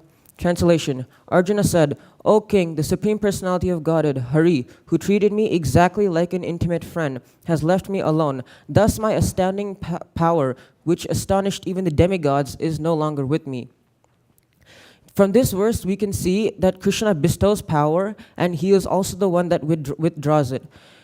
In the Kurukshetra war, Arjuna was able to astonish even the demigods. But after Krishna left, he wasn't even able to defeat some cowherd men. This point explains that Krishna bestows us with various possessions, talents, skills, resources, and even positions, so that we may use them in his service. However, when that service is finished, Krishna takes them away. Again, about powers to be used in Krishna's service. Later in the same chapter of that same verse, Arjuna says, Tadvai dhanumsta ishava sarato hayaste soham rati nirpatayo yata anumanti sarvam kshanena tadabhuda sadisha raktam bhasman hyatam kuhaka radham ivoptam asyam. Translation: I have the very same Gandiva bow, the same arrows, the same chariot, drawn by the same horses, and I use them as the same Arjuna to whom all the kings offered their due respects. But in the absence of Lord Krishna, all of them at a moment's notice have become null and void. It is exactly like offering clarified butter on ashes, accumulating money with a magic wand, or sowing seeds on barren land. Just as how offering clarified butter on ashes, accumulating money with a magic wand, or sowing seeds on barren land are completely useless, similarly our position and possessions are useless if we do not use them in Krishna's service. From this we can understand 2 points. The first one is that we should not become attached to our positions, possessions, or powers. Instead, we should develop attachment to the principle of rendering service to Krishna with whatever we possess. And the second point is that whatever we have is meant to be utilized in Krishna's service, and if that purpose is absent, all our possessions and positions are futile. Next, I would like to talk about that there are multiple doers of every activity. In the Bhagavad Gita, Krishna says that there are 3 types of doers. The first is the jiva, the one that desires to perform an activity. The second is the Supreme Lord, the one who sanctions the activity. And the third is Prakriti, material nature, that facilitates that activity. The accomplishment of any tasks involves these 3 entities. So consider an example. When someone dresses the deities and receives praise from other devotees, it is important to understand the background. Krishna is primarily beautiful because he is the Supreme Personality of Godhead. Another reason is that the sculptor who carved the deities did so in a very intricate manner. Furthermore, the devotees welcomed Krishna with utmost love and desire to worship him, and this altogether creates a beautiful system of worship. From this explains that whatever abilities and opportunities we get to render service are gifts from the divine, and the credit ultimately goes to the Supreme Lord Krishna. Finally, I would like to talk about understanding our position. Sometimes we see a person who is cruel and demoniac and engaging in sinful activities. Does it mean that they're in Krishna's plan? Are they instruments? Well, and it is said that one may argue that not even a blade of grass moves without Krishna's sanction. And thus, this is all evil and Krishna's fault. Well, technically, and this is all Krishna's fault. This is all Krishna's fault. Therefore, and Krishna is the cause of all this evil. But this is not correct. Krishna doesn't want any evil. We can understand this with an example. So when we wake up in the morning and the sun rises from the east, if we stand toward the sun, we will experience bright light. But if we face our back toward the sun, we will see the shadow and darkness. Without the sun, there would be no shadow, so the sun is the cause of both the shadow and the darkness. Similarly, the Lord is considered the creator of both good and bad in the sense of how we utilize our independence. By aligning our intelligence with virtuous principles and the teachings of the Lord, we experience positive outcomes. On the other hand, when we misuse our independence and act against those teachings, we witness the manifestation of negative outcomes. To conclude this presentation, I would like to quote directly from the book that I based this presentation off of. It is important to understand that all of us are parts and parcels of Krishna, the supreme doer, and by acting as instruments in the hands of Krishna, we shall not only find our own fulfillment, but also bring immense joy to the heart of Krishna himself. Thank you. Hare Krishna.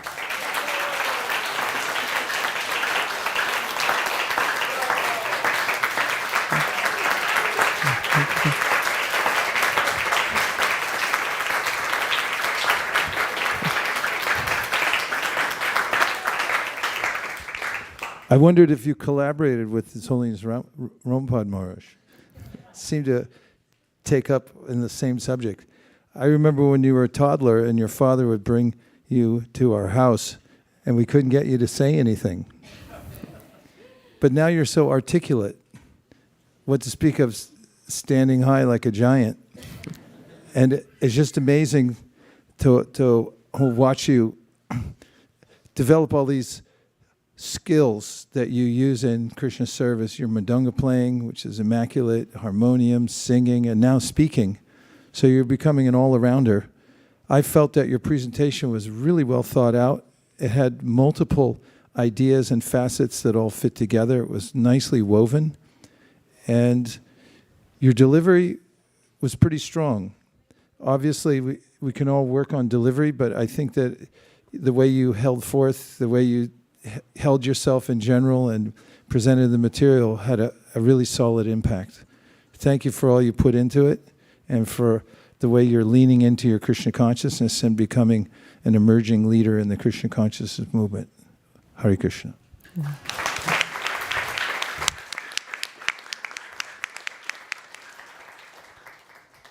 Thank you so much. Are there any questions? Or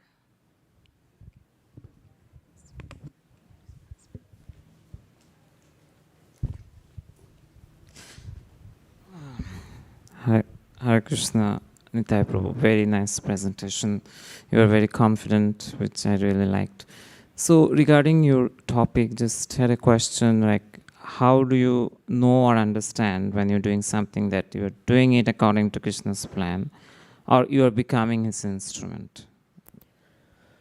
Well, we have our own free will, and it is our choice whether we can use that free will, like with the virtues and the values that we have in the scriptures, or we can misuse it with sinful activities. If we misuse it with sinful activities, that's not Krishna's plan. But if we use it follow the scriptures, then we will be in Krishna's service, and then he can use us as an instrument. Thank you. Just a follow-up on that. So in Bhagavad Gita, we see that Krishna asks Arjuna to kill his relatives, right? And then Arjuna shows various scriptural evidences how it's sinful and he should have refrained from it. So then, what about that? I mean, Arjuna was kind of resisting fighting, but Krishna did convince him with the whole Bhagavad Gita. And in that sense, eventually after Krishna said the Bhagavad Gita, he did become an instrument because Arjuna was willing to be in the service of Krishna because that was Krishna's instructions. Thank you.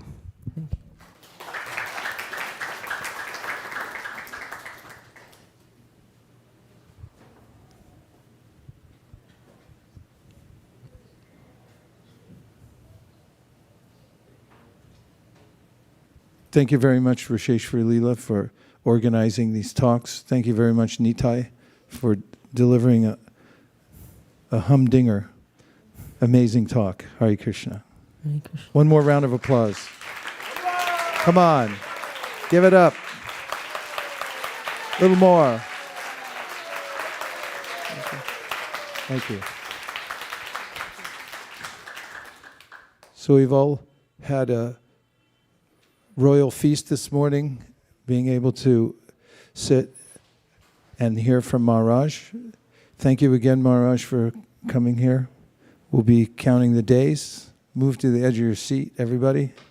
We'll be at the edges of our seats, waiting for you to come back next time. And now we have prasadam for everybody in the whole county.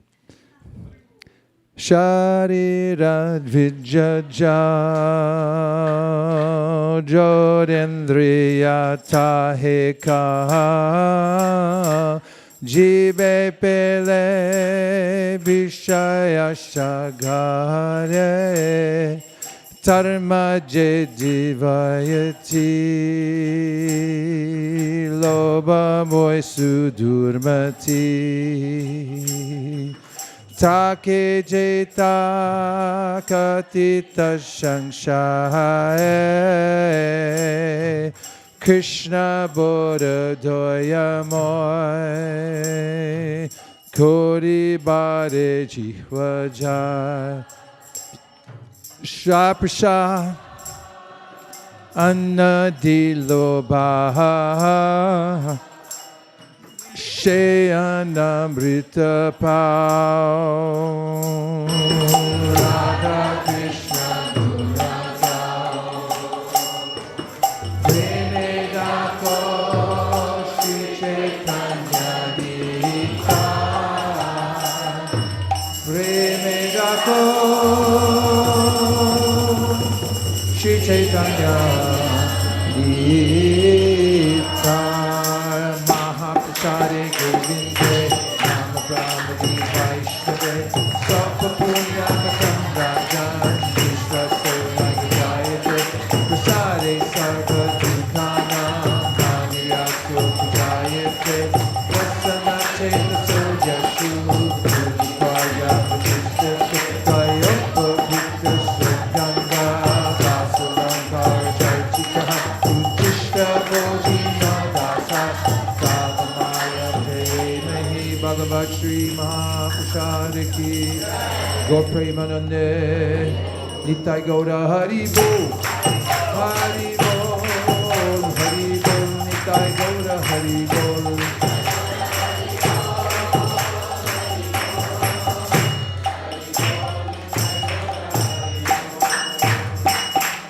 Please come take prasadam. Prasadam will be served in the picnic area. Go right out the door, take a sharp right. Vanchakalpadurusha kripa sindhave vacha patitanam bhavanibhyo vaishnavebhyo namo namaha.